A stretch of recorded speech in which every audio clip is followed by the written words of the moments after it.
Good evening भाई, सबको good evening. आ जाइए, करें अपने एडवर्ब चैप्टर को कंटिन्यू। पिछली जो क्लास थी उसके अंदर अपन ने एडवर्ब की टाइप पे बेस्ड कुछ सवाल देखे। एडवर्ब मैनर कहाँ लगता है, एडवर्ब फ्रीक्वेंसी कहाँ लगता है ना।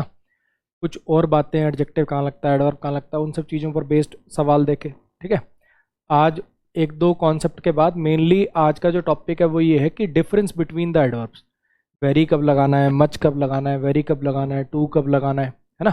Difference between the adverbs basically आज का जो एडवर्ब का टॉपिक है। ये एडवर्ब की अपनी लास्ट क्लास है, 2 ही क्लास में फिनिश हो जाएगा।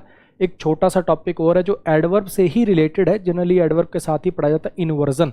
ठीक है, उसको भी आप एडवर्ब का पार्ट या एडवर्ब का अंश ही समझ सकते हैं। ठीक है, वो अपनी इससे नेक्स्ट क्लास के अंदर अपन कर लेंगे। क्लियर? आ जाइए।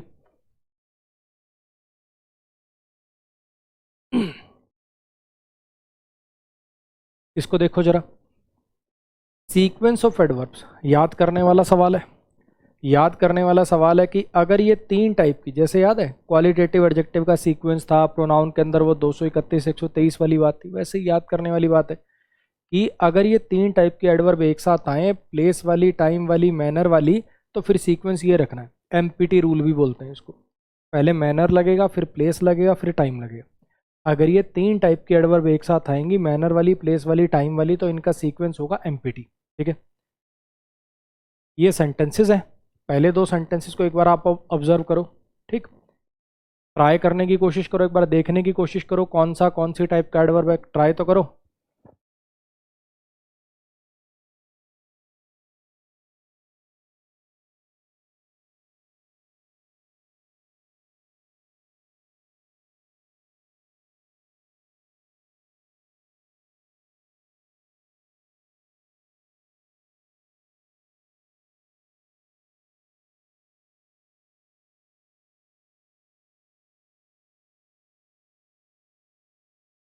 हाँ जी, अब पहला वाला जो सेंटेंस है इसके अंदर आप देख पा रहे हैं कि प्रियंका चोपड़ा सब्जेक्ट, परफॉर्म्ड हो गया वर्ब, देयर कौन सा एडवर्ब है, ये एडवर्ब है प्लेस वाला। ठीक, वेरी कौन सा एडवर्ब है, ये एडवर्ब है डिग्री वाला। वेल कौन सा एडवर्ब है, ये एडवर्ब है मैनर वाला। यस्टरडे कौन सा एडवर्ब है, ये एडवर्ब है प्लेस वाला। तो अगर ये तीनों साथ में लगाने तो क्या सीक्वेंस होना चाहिए था, मैनर प्लेस टाइम होना चाहिए था। अब ये वेरी तो ऑब्वियस बात है कि देयर या यस्टरडे के साथ तो जाएगा नहीं, वेरी तो वेल के साथ ही रहेगा। तो यहाँ पे होना क्या चाहिए था, ये जो वेरी वेल है, ये जो वेरी वेल है, इसकी पोजीशन यहाँ पर सही नहीं है, हमें इसको यहाँ पे लिखना चाहिए था। आप ये भी सोच सकते हैं कि देर बाद में आएगा, या आप ये सोच लो वेरी वेल बात पहले जाएगा, बात एक ही। ठीक है, आप अगर ये सोचेंगे कि देर बाद में जाएगा या वेरी वेल पहले जाएगा, बात एक ही है। ऐसा नहीं होगा कि इनके बीच में स्लैश आ जाए और फिर आप सोचो कि देर वाले पार्ट में एरर मार्क करूँ कि इसमें मार्क करूँ, ऐसा नहीं होगा। ठीक है, ये पूरा एक ही पार्ट में मिलेगा आपको पेपर में भी, तो उसकी चिंता आपको करने की ज़रूरत नहीं है। क्लियर होगी इतनी बात? ऐसे ही ही behaved at the party very arrogantly. उसने पार्टी में बिहेव किया बड़ा एरोगेंटली। अब यहाँ पे क्या बना, शी सब्जेक्ट बना, बिहेव्ड वर्ब बना। कैसे कैसे बिहेव किया उसने, एरोगेंटली बिहेव किया। ये एडवर्ब है कौन सा, मैनर वाला। ये कौन सा है, डिग्री वाला, है ना। एड प्रीपोजिशन है, पार्टी इस प्रीपोजिशन का ऑब्जेक्ट। और अगर बात करें दोनों कौन सा बना रहे हैं, ये बना रहे हैं एडवर्बियल फ्रेज ऑफ प्लेस। मेरी बात आ रही है समझ में? She behaved at the party very arrogantly. अब आपको पता है पहले मैनर आना था, फिर प्लेस आना था, फिर टाइम आना था। टाइम अगर नहीं दिया हुआ तो घर से मत लगा देना कहीं ज़बरदस्ती का, अब येस्टरडे या ऐसा कुछ मत लिखना ज़बरदस्ती। जो दिया हुआ है उसका सीक्वेंस सही करना है। मैनर, प्लेस और टाइम जितने दिए हों उनका सीक्वेंस अपन ठीक कर देते हैं। अब आप या तो ये सोच लो कि वेरी एरोगेंटली पहले जाएगा, या ये सोच लो कि एट द पार्टी बाद में जाएगा, बात एक ही है। ठीक है, अभी के लिए मैंने इसको गोले से मैं डाल ही रखा है, तो उठा के क्यों ना इसी को इधर लिख देता हूँ। लो, मैं फिर बता रहा हूँ, बात एक ही है। आप ये सोचें कि वेरी एरोगेंटली पहले जाएगा, चाहे आप सोचें ये बाद में जाएगा, बात एक ही है। क्लियर है? चलिए, इस पे पी लिख दिया क्या गलती से मैंने, टाइम। ठीक है, नेक्स्ट पे आ जाइए। ऐसी छोटी मोटी चीज़ें मैंने शायद एक बार पहले भी किसी लेक्चर के अंदर बोला था। अगर कोई छोटा मोटा कहीं बाय लिखना रह गया, फ्लो में मैं बोल सही रहा हूँ लेकिन गलती से कुछ ऐसे लिख दिया, तो इतना मुझे लगता है कि इतना मैं आपको पढ़ा चुका हूँ कि आप खुद से अब जज कर सकते हो कि हाँ भैया क्या चीज़ क्या सही है ना। इस पे आ जाइए। He came late at the party. अब यहाँ पे हो क्या रहा है, ही सब्जेक्ट है, केम वर्ब है, ये लेट एडवर्ब है टाइम वाला, लेट एडवर्ब है टाइम वाला, एड प्रीपोजिशन और पार्टी इज प्रीपोजिशन का ऑब्जेक्ट है ना। और ये दोनों मिलकर बना रहे हैं कौन सा, एडवर्बियल फ्रेज ऑफ प्लेस। अब होना क्या चाहिए था, क्या होना चाहिए था, होना चाहिए मैनर प्लेस टाइम। तो कायदे से क्या होना चाहिए था, he came at the party late, he came at the party late, ऐसा होना चाहिए, हाँ कि ना। लेकिन ध्यान देना ये पेपर में नहीं आएगी, ये वाली बात ये पेपर में नहीं आएगी, आपको मैंने इसलिए बताई है, ये जो बात है ये पेपर में नहीं आएगी, पेपर में आया तो यही आएगा।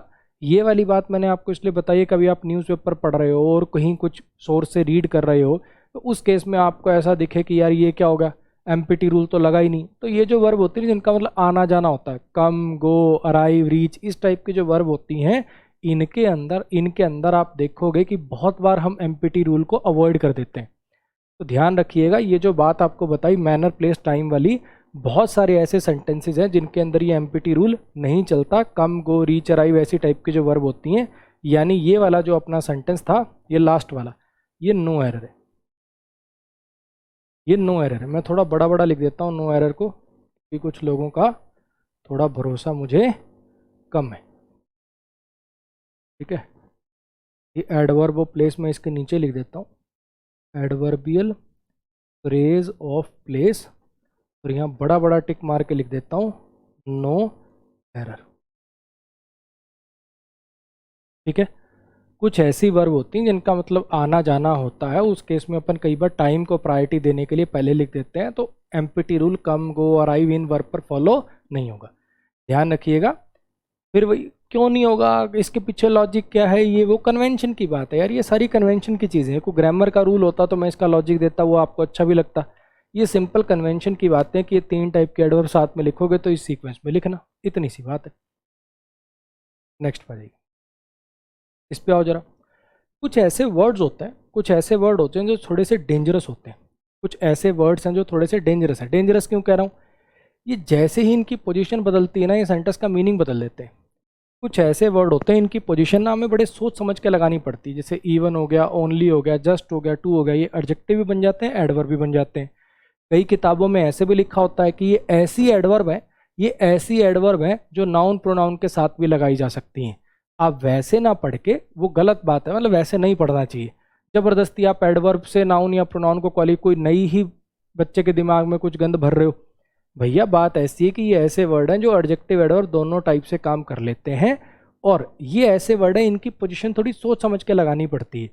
उस बात को और अच्छे से समझोगे, एक काम करो, ये मैंने कुछ सेंटेंसेस लिखे हैं, एक बार आप सोचने की कोशिश करिए कि इन सेंटेंसेस में सिर्फ एक ही वर्ड चेंज हो रहा है। देखो ओनली, ओनली की पोजीशन चेंज होती हुई जा रही है।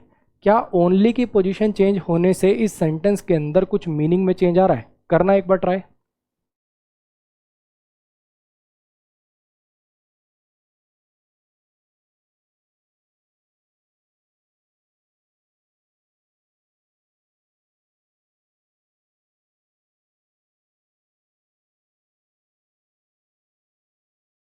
एक बार इन सेंटेंसेस को रीड करो, और रीड करके चेक करो क्या ओनली की पोजीशन चेंज होने से सेंटेंस के मीनिंग में कुछ चेंजेस आ रहे हैं क्या। पढ़ना अपने आप से।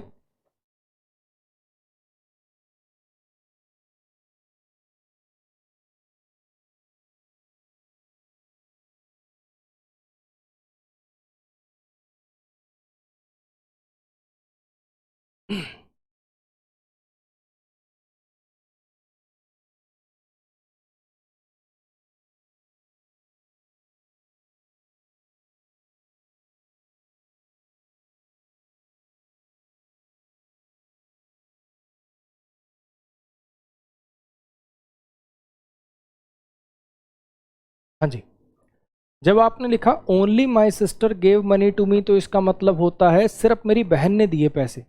चाचा से मांगे, ताऊ से मांगे, मम्मी से मांगे, किसी ने नहीं दिए। ओनली माई सिस्टर, सिर्फ मेरी बहन ने दिए मुझे पैसे। अच्छा, माई ओनली सिस्टर, बोलते ना my only sister, my only brother, तब इसका मतलब हो जाता इकलौता। मेरी इकलौती बहन ने दिए थे मुझे पैसे, मेरी इकलौती बहन ने पैसे दिए थे मुझे।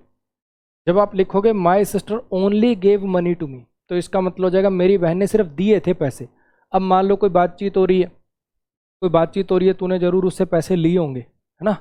तूने या उस उसने जरूर तुझसे पैसे लिए होंगे, तेरी बहन ने जरूर तुझसे पैसे लिए होंगे।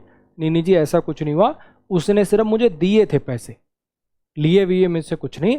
शी ओनली गेव मनी, उसने सिर्फ दिए थे मुझे पैसे।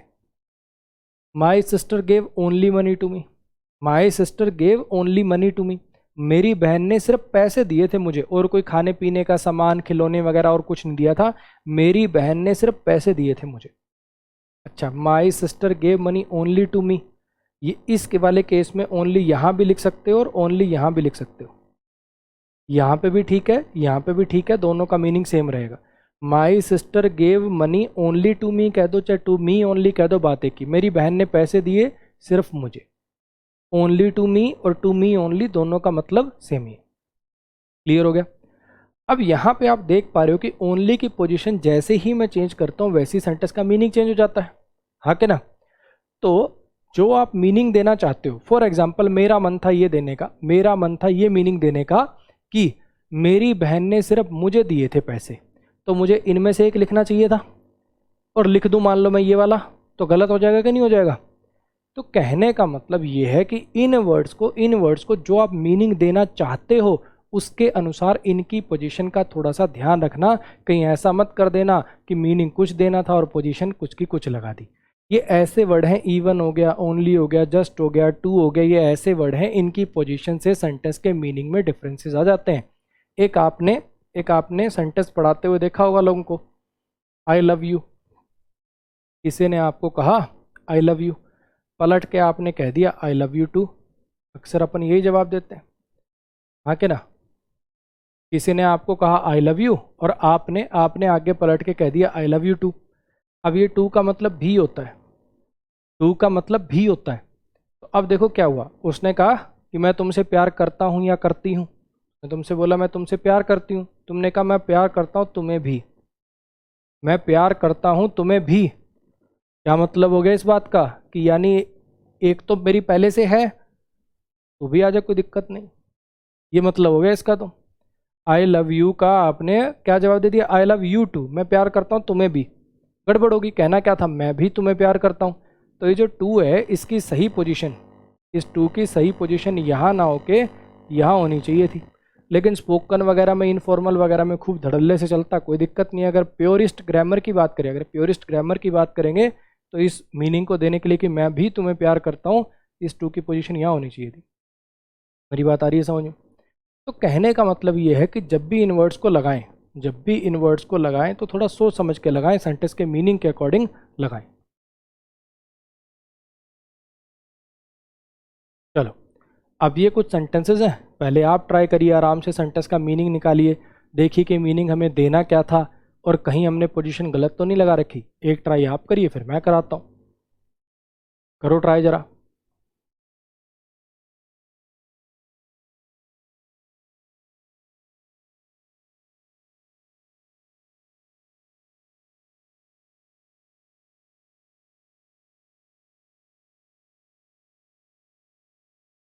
खाली मत बैठो, देखो यार ये प्योर मीनिंग बेस्ड बात है। अब मैं तो खट खट खट आंसर बता ही दूंगा, एक ट्राई अपने आप करो ना, तभी तो मजा आएगा।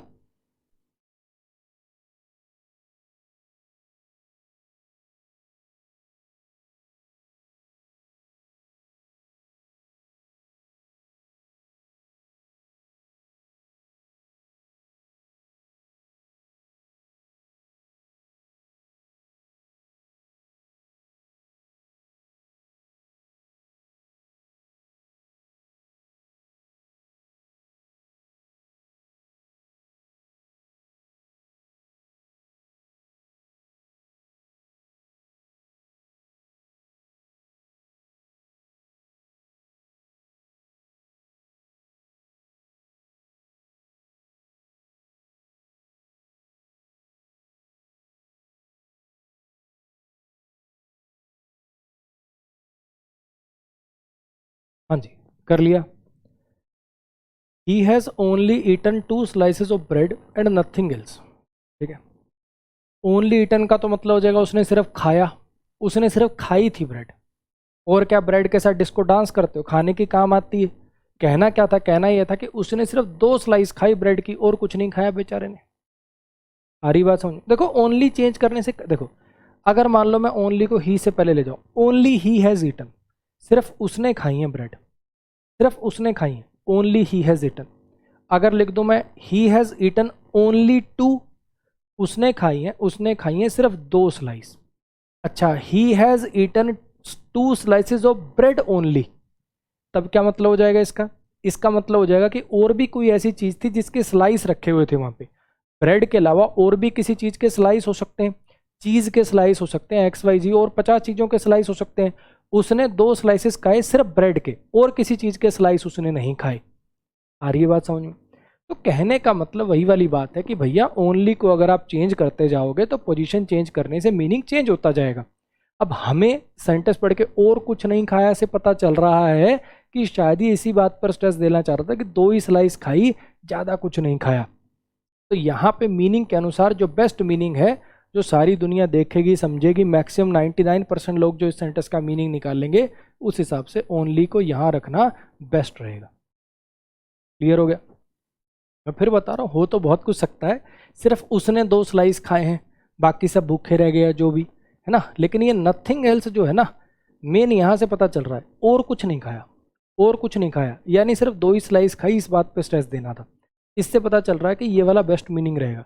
अगर ये वाली बात ना लिखी होती, अगर ये बात ना लिखी हो, फिर तो चाहिए लिख लो ओनली ही हैज़ ईटन, सिर्फ उसने खाए हैं 2 ब्रेड के स्लाइस, और तो किसी ने कुछ नहीं खाया, पैकेट ऐसे का ऐसा रखा हुआ है।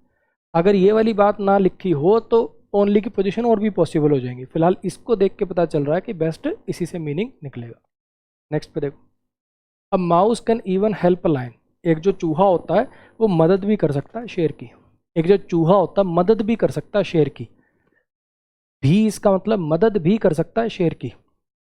और तो काम करता ही है वो शेर के लिए, जैसे सुबह उठ के नाश्ता बनाना, आलू के पराठे बनाना, सिर की मालिश करना, पैर के नाखून काटना, ये सब काम तो चूहा करता ही है।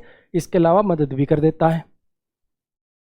कहना क्या था, कहना यह था कि किसी को छोटा नहीं आंकना चाहिए। एक चूहा भी मदद कर सकता है शेर की, और ऐसे भी कह सकते हो एक चूहा शेर की भी मदद कर सकता है। तो ये जो इवन है, इसकी पोजीशन या तो यह लिखो इवन अ माउस, या तो इसकी पोजीशन यहां पे लिखो इवन अ माउस, एक चूहा भी। इसकी पोजीशन या तो शुरू में लेके जाओ इवन अ माउस, या फिर इसकी पोजीशन लेके आओ a mouse can help, a mouse can help even a lion. दोनों तरह का चल जाएगा, यहाँ भी चल जाएगा, यहाँ भी चल जाएगा। बस यहाँ जा फिलहाल लिखा हुआ वो गलत है, उसका कोई मीनिंग नहीं है, उसका कोई सेंस नहीं। ऐसे आप दोनों जगह ले सकते हो। एक चूहा भी मदद कर सकता है शेर की, एक चूहा मदद कर सकता है शेर की भी, तो दोनों तरीके से चल जाएगा। ठीक है, अब ये ऐसा नहीं आएगा कि पेपर में दोनों में से आप पूछिए ये कौन सा ये कौन सा, आएगा नहीं। दोनों ही सही हैं, दोनों के मतलब मीनिंग सही कन्वे हो रहा है। इस पे आओ। माई ओनली सिस्टर, मेरी इकलौती बहन ने पैसे दिए थे मुझे, मेरी इकलौती बहन ने पैसे दिए थे मुझे, इसलिए मेरे भाई नाराज हो गए। इसलिए मेरे भाई नाराज हो गए, किस बात पे क्यों नाराज हो जाएंगे वो? भाई वगैरह नाराज तब होंगे जब बहन जो है वो पैसे सिर्फ मुझे दे के चली जाए। बहन आई थी, बहन आई, हम 3 भाई हैं, बहन हमारी बड़ी थी, उसकी शादी वादी हो चुकी है, बहन आई, हम तो वैसे तो बहनों को पैसे दिए जाते हैं, लिए थोड़ी जाते हैं, लेकिन हम छोटे हैं, हम बिल्कुल छोटे हैं, बहन हमारी बहुत बड़ी थी, है ना। वो अपना आई, जाते जाते हमको चीज़ खाने के लिए पैसे दे के जाने थे, मुझे दे गई, बाकियों को नहीं दे के गई, तभी तो बाकी नाराज होंगे। तो यहाँ पे बेस्ट मीनिंग पॉसिबल तब होता जब यहाँ पे हम लिखते my sister gave money only to me, या टू मी ओनली। या तो इसको यहाँ लिख सकते हो या फिर इसको यहाँ लिख सकते हो, दोनों जगह ठीक है, यहाँ भी ठीक है, यहाँ भी ठीक है। ओनली टू मी कह दो चाहे टू मी ओनली कह दो, बात एक ही होती है। क्लियर हो गया। अब देखो इस इवन की पोजीशन से राहुल का लेवल चेंज हो जाएगा। जैसे अगर मैं कहूँ even Rahul can solve this question, अरे राहुल भी सॉल्व कर सकता है इस क्वेश्चन को। तो जैसे टीचर लोग करते नहीं थे, मान लो तुमसे कोई क्वेश्चन सॉल्व नहीं हो रहा तो क्या कहेंगे, क्लास का सबसे रद्दी लड़का होगा ना, उसका एग्जाम्पल लेंगे, अरे यार इसको तो ये भी कर देगा, तो तू तो कर ही सकता है। और अगर मैं लिख दूं Rahul can solve even these questions, Rahul solve कर सकता है इन क्वेश्चनों को भी, तो राहुल इंटेलिजेंट हो गया कि राहुल जो है नॉर्मल क्वेश्चन तो सॉल्व कर ही देगा, राहुल सॉल्व कर सकता है इन क्वेश्चनों को भी। आ रही है मेरी बात समझ में? तो यहाँ पे लेकिन फिर वही बात, अगर ये सेंटेंस इतना ही होता, even Rahul can solve these questions, Rahul can solve even these question, तब तो दोनों हो सकते थे। लेकिन यहाँ पे जो आगे लिखा हुआ इससे हमें पता चल रहा है तो तू क्यों नहीं कर सकता, सो वाई कांट यू, तू क्यों नहीं कर सकता, इससे पता चल रहा है कि इसका मतलब राहुल रद्दी बालक है। तो एग्जाम्पल दिया जा रहा है कि राहुल भी सॉल्व कर सकता है इन क्वेश्चनों को, तो तू क्यों नहीं कर सकता भाई। तो यहाँ पे ये जो इवन है ये जाएगा राहुल से पहले, even Rahul can solve these questions.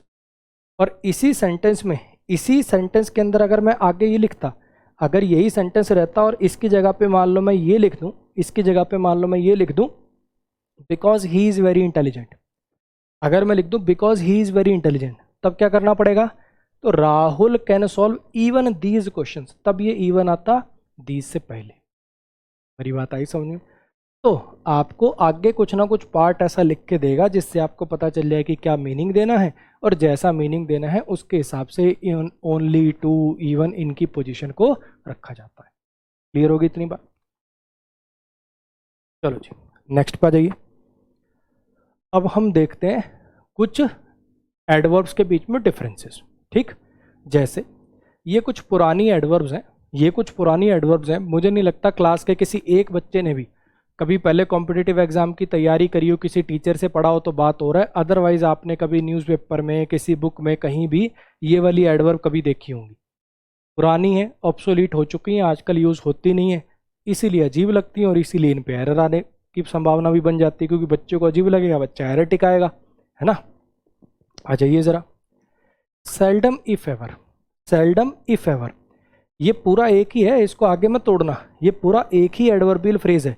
Seldom if ever का मतलब होता है वैसे तो कम ही, वैसे तो कम ही, लेकिन कभी कभार। ठीक है, अगर मैं कहूँ seldom if ever, we seldom if ever go there, मतलब हम वहाँ कभी कभार चले जाते हैं, कभी कम ही जाते हैं, ऐसा नहीं कि रोज ही जाते, कभी लेकिन कभी कभार चले जाते हैं।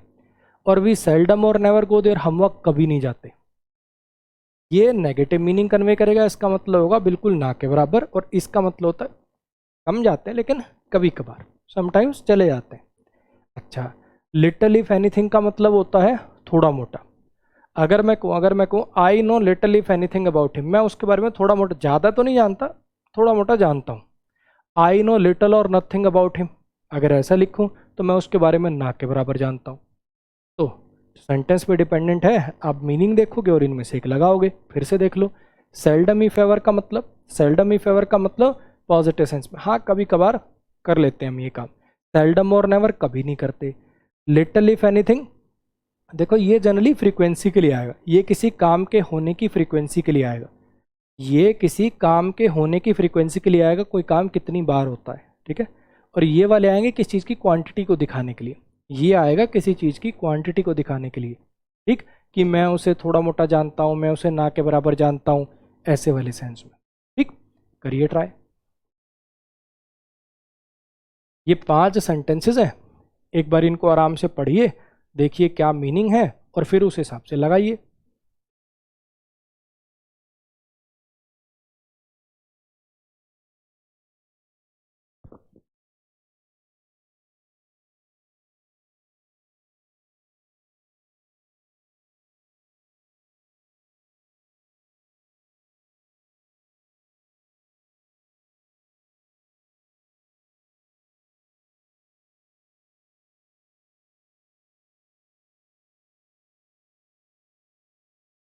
मीनिंग बेस्ड है ये, इसमें कोई ग्रामर नहीं है, प्योर मीनिंग की बात है। प्योर, जैसे वो लिटल अ लिटल नहीं था यार, कि हाँ पॉजिटिव सेंस में कन्वे करना हो तो और लिटल लगता है, ना के बराबर कहना हो तो लिटल लगता है, वो मीनिंग की बात थी ना, उसमें ग्रामर क्या थी, प्योर मीनिंग बात थी वो। तो सेंटेंस का मीनिंग अगर आपको नहीं पता तो ये सवाल आपसे नहीं होंगे। सेंटेंस का मीनिंग निकालिए और करिए, खाली मत बैठिए।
हाँ जी, आ जाइए। वी सेल्डम, क्या लगेगा? Seldom if ever, seldom if ever लगेगा, सेल्डम और नेवर लगेगा। इसको एक बार छोड़ देते हैं, आगे पढ़ते हैं कहना क्या चाहता है। वी हेल्प अवर फ्रेंड्स, हम अपने दोस्तों की मदद करते हैं।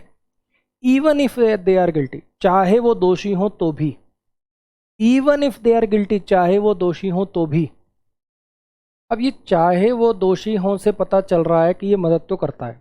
देखो समझना, यहाँ पे सेल्डम इफ एवर लिखोगे तो हम कभी कभार अपने दोस्तों की मदद कर देते हैं चाहे वो दोषी हो तो भी। वी सेल्डम और नेवर, हम अपने दोस्तों की मदद कभी नहीं करते चाहे वो दोषी हो तो भी। कोई सेंस निकलेगा सेकंड वाले का? चाहे वो दोषी हो तो भी जनरली क्या होगा, मान लो आपके दोस्त की गलती है तो उसकी मदद करनी चाहिए क्या आपको? नहीं करनी चाहिए ना। लेकिन फिर भी इसने लिखा हुआ चाहे वो दोषी हो तो भी, यहाँ से पता चल रहा है कि मदद तो ये करता है। हम कभी कभार अपने दोस्तों की मदद कर देते हैं चाहे वो दोषी हो तो भी। आप अपने दोस्त के साथ जा रहे हो गाड़ी में, ठीक है, दोस्त के साथ जा रहे हो गाड़ी में, दोस्त ने एकदम से कट मार दिया दूसरी गाड़ी के साथ, गाड़ी भिड़ गई, ठीक, आपके दोस्त की ही गलती है। अब वो गाड़ी वाला उतर के आपके दोस्त को मारने आया तो तुम भी उसके साथ मिलके अपने दोस्त को कूट दोगे कि उसको कूट दोगे? तो कई बार हम अपने दोस्तों की मदद करते हैं, कई बार हम अपने दोस्तों की मदद करते हैं चाहे उनकी गलती हो तो भी। ये मतलब देना था। तो यहाँ पे आपको क्या लिखना पड़ेगा? यहाँ पे आपको लिखना पड़ेगा सेल्डम इफ एवर, कभी कभार हम अपने दोस्तों की मदद करते हैं चाहे उनकी गलती हो तो भी। क्लियर हो गया? इस पे आओ। इसको ब्रेक ब्रेक करने की अभी कोशिश मत करना है, नीचे वाले को बीइंग वाले सेंटेंस कैसे ब्रेक होते हैं ये एडवांस वर्ब में पढ़ेंगे। अभी ज़बरदस्ती करोगे और कंफ्यूज हो जाओगे। मीनिंग मुझे लगता है आप सबको इसका निकालना आता होगा। बेसिकली क्या होता है, ये जो बीइंग के साथ लिखा होता है और ये वर्ब के बाद लिखा होता है, ये दोनों बातें इसके लिए लिखी जाती हैं। कॉमा के बाद लिखा हुआ जो नाउन होता है ना, कॉमा के बाद लिखा हुआ जो नाउन होता है उसी के लिए दोनों बातें लिखी जाती हैं।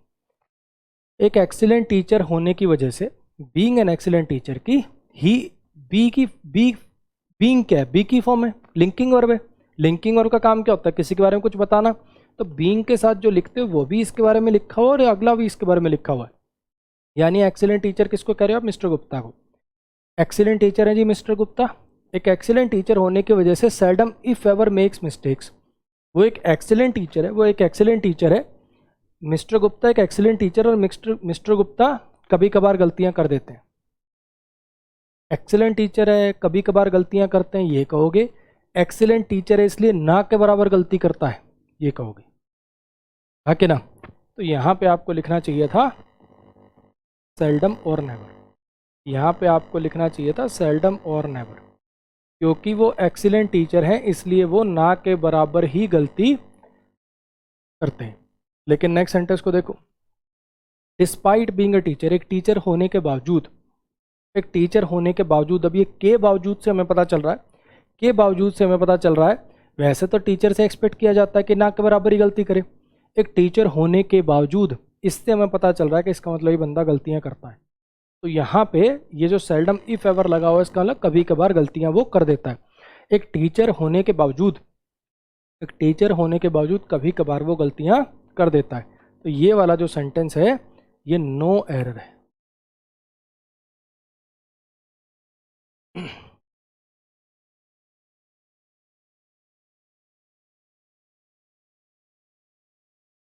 क्लियर हुई इतनी बात? सेल्डम इफ एवर माने कभी कभार, सेल्डम और नेवर माने बिल्कुल ना के बराबर। ठीक, पहले सेंटेंस का मतलब क्या था? चाहे हमारे दोस्त दोषी हो ना, चाहे हमारे दोस्तों में गलती हो, तो भी हम ना के बराबर उनकी मदद करते हैं कि कभी कभार मदद कर देते हैं? कभी कभार मदद कर देते हैं, तो सेल्डम इफ एवर। एक एक्सीलेंट टीचर, एक एक्सीलेंट टीचर ना के बराबर गलती करेगा कि कभी कभी गलती करेगा? ना के बराबर गलती करेगा, तो सेल्डम और नेवर। एक टीचर होने के बावजूद, एक टीचर होने के बावजूद वो कभी कभार गलतियां कर देता है कि वो एक टीचर होने के बावजूद ना के बराबर गलतियां करता है। अगर तुम यहाँ पे सेल्डम और नेवर लगा दोगे तो मतलब हो जाएगा क्या कि टीचर से एक्सपेक्ट किया जाता है कि वो गलतियां करे। तो एक टीचर होने के बावजूद वो कभी कभार गलतियां कर देता है, ये मीनिंग देना था। तो सेल्डम इफ एवर एकदम सही है। इस पर आइए, वह डैश जानता है साइंस के बारे में फिर भी इतना दिखावा करता है। तो यहाँ पे स्टिल का मतलब होता है फिर भी, कॉन्ट्रडिक्शन को दिखाता है। फिर भी इतना दिखावा करता है, तो क्या कहना चाह रहे होगे, वो ना के बराबर जानता है साइंस के बारे में, धेला साइंस नहीं आती उसको, फिर भी इतना दिखावा करता है। तो यहाँ पे लिटल और नथिंग आना चाहिए था। पूरा ही दोबारा लिख दूं क्या?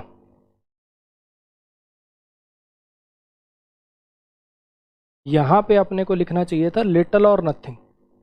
वो ना के बराबर ही जानता है, वो साइंस के बारे में ना के बराबर जानता है, धेला साइंस नहीं आती उसको, फिर भी दिखावा करता है। अच्छा, टू गेट दिस जॉब, इस जॉब को प्राप्त करने के लिए, टू गेट दिस जॉब, इस जॉब को प्राप्त करने के लिए उसे कम से कम कार्स के बारे में, मान लो कोई कार की कंपनी में जॉब करने के लिए आपने बोला कि यार ये दोस्त को लगवा दे, या फिर अपने भाई को कह रहे हो यार मेरा दोस्त है यार लगवा दे इसको। भाई देख, इस नौकरी को पाने के लिए, उसको थोड़ा मोटा तो ज्ञान होना चाहिए कार्स के बारे में, उसको कम से कम थोड़ी मोटी नॉलेज तो होनी चाहिए, उसे थोड़ी मोटी नॉलेज तो होनी चाहिए। हाँ जी, he should know at least this, इतना तो आना चाहिए। तो क्या उसे ना के बराबर आना चाहिए कि थोड़ा मोटा तो आना चाहिए? तो यहाँ पे लिटल इफ एनीथिंग क्या आ जाएगा जी? यहाँ पे आएगा लिटल इफ एनीथिंग, थोड़ा मोटा तो आना चाहिए। बिल्कुल ही भंटा धर है, पता नहीं उन गाड़ी की कंपनी में कैसे लगवा दूं। बोलो जी, क्लियर होगी इतनी बात? चलो नेक्स्ट पे आओ। अब ये दो वर्ड हैं, देखो, एक वर्ड है टू मच, एक वर्ड है टू मच, ये एडजेक्टिव की तरह से काम करता है, और एक वर्ड है मच टू, ये एडवर्ब की तरह से काम करता है। ठीक, ऐसी मैंने आपको क्या कहा, ये ऐसी एडवर्ब जनरली आपको नजर नहीं आएंगे, टू मच तो फिर भी नजर आ जाता है, जैसे सेल्डम, इफ एवर, सेल्डम और नेवर, पिछली चार। और ये मुझे बता दो एक भी बच्चा कि किसी ने कभी सुनी है ये पुरानी एडवर्ब है, आजकल यूज नहीं होती है, लेकिन पढ़नी क्यों पड़ती है? क्योंकि बच्चे इसको देखेगा तो उसको ये अटपटी लगेंगी, इसलिए इस पेपर में कोशिश ऐसी करी जाती है कि जानबूझ के ऐसा लिखो जो पढ़ने सुनने में उसको अटपटा लगेगा, बच्चा एरर टिकाएगा, जबकि नो एरर होंगे। ऐसी बात पूछने में ही तो मुश्किल सवाल बनेगा ना, कि जो चीज़ बच्चों को नॉर्मली ना पता हो। तो ओनली टू का मतलब होता है वेरी, नन टू का मतलब होता है नॉट वेरी। आ रही बात समझ में? ये चार वर्ड्स हैं, चारों के मीनिंग मैंने ऊपर लिख रखे हैं, इनके बेस्ड पर ये चार सेंटेंसेस हैं। कर दो यार, करो ट्राई। टू मच एडजेक्टिव है, मच टू एडवर्ब है, ओनली टू मतलब वेरी, और नन टू मतलब नॉट वेरी। पढ़ना जरा चारों सेंटेंसेस को।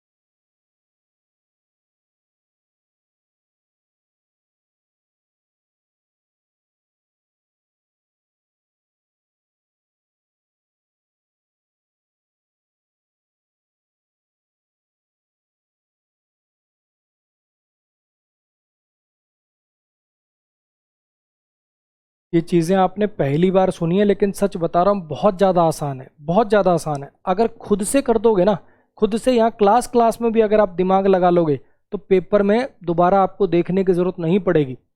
अगर क्लास में खुद से दिमाग लगा दिया और नोट्स पे लिख दिया, चीज़ें नई भले ही हों आपके लिए, लेकिन हैं बहुत आसान।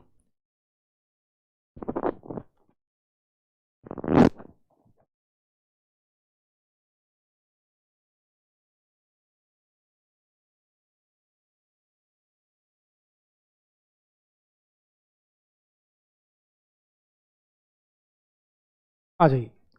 फ्रीडम फाइटर्स ने, यानी जो अपने आज़ादी के लिए लड़ने वाले क्रांतिकारियों ने, फ्रीडम फाइटर्स ने सहा बहुत सारा पेन, फ्रीडम फाइटर्स ने बहुत पेन सहा हमारे देश की आज़ादी के लिए। तो यहाँ पे फ्रीडम फाइटर्स क्या हो गए आपके?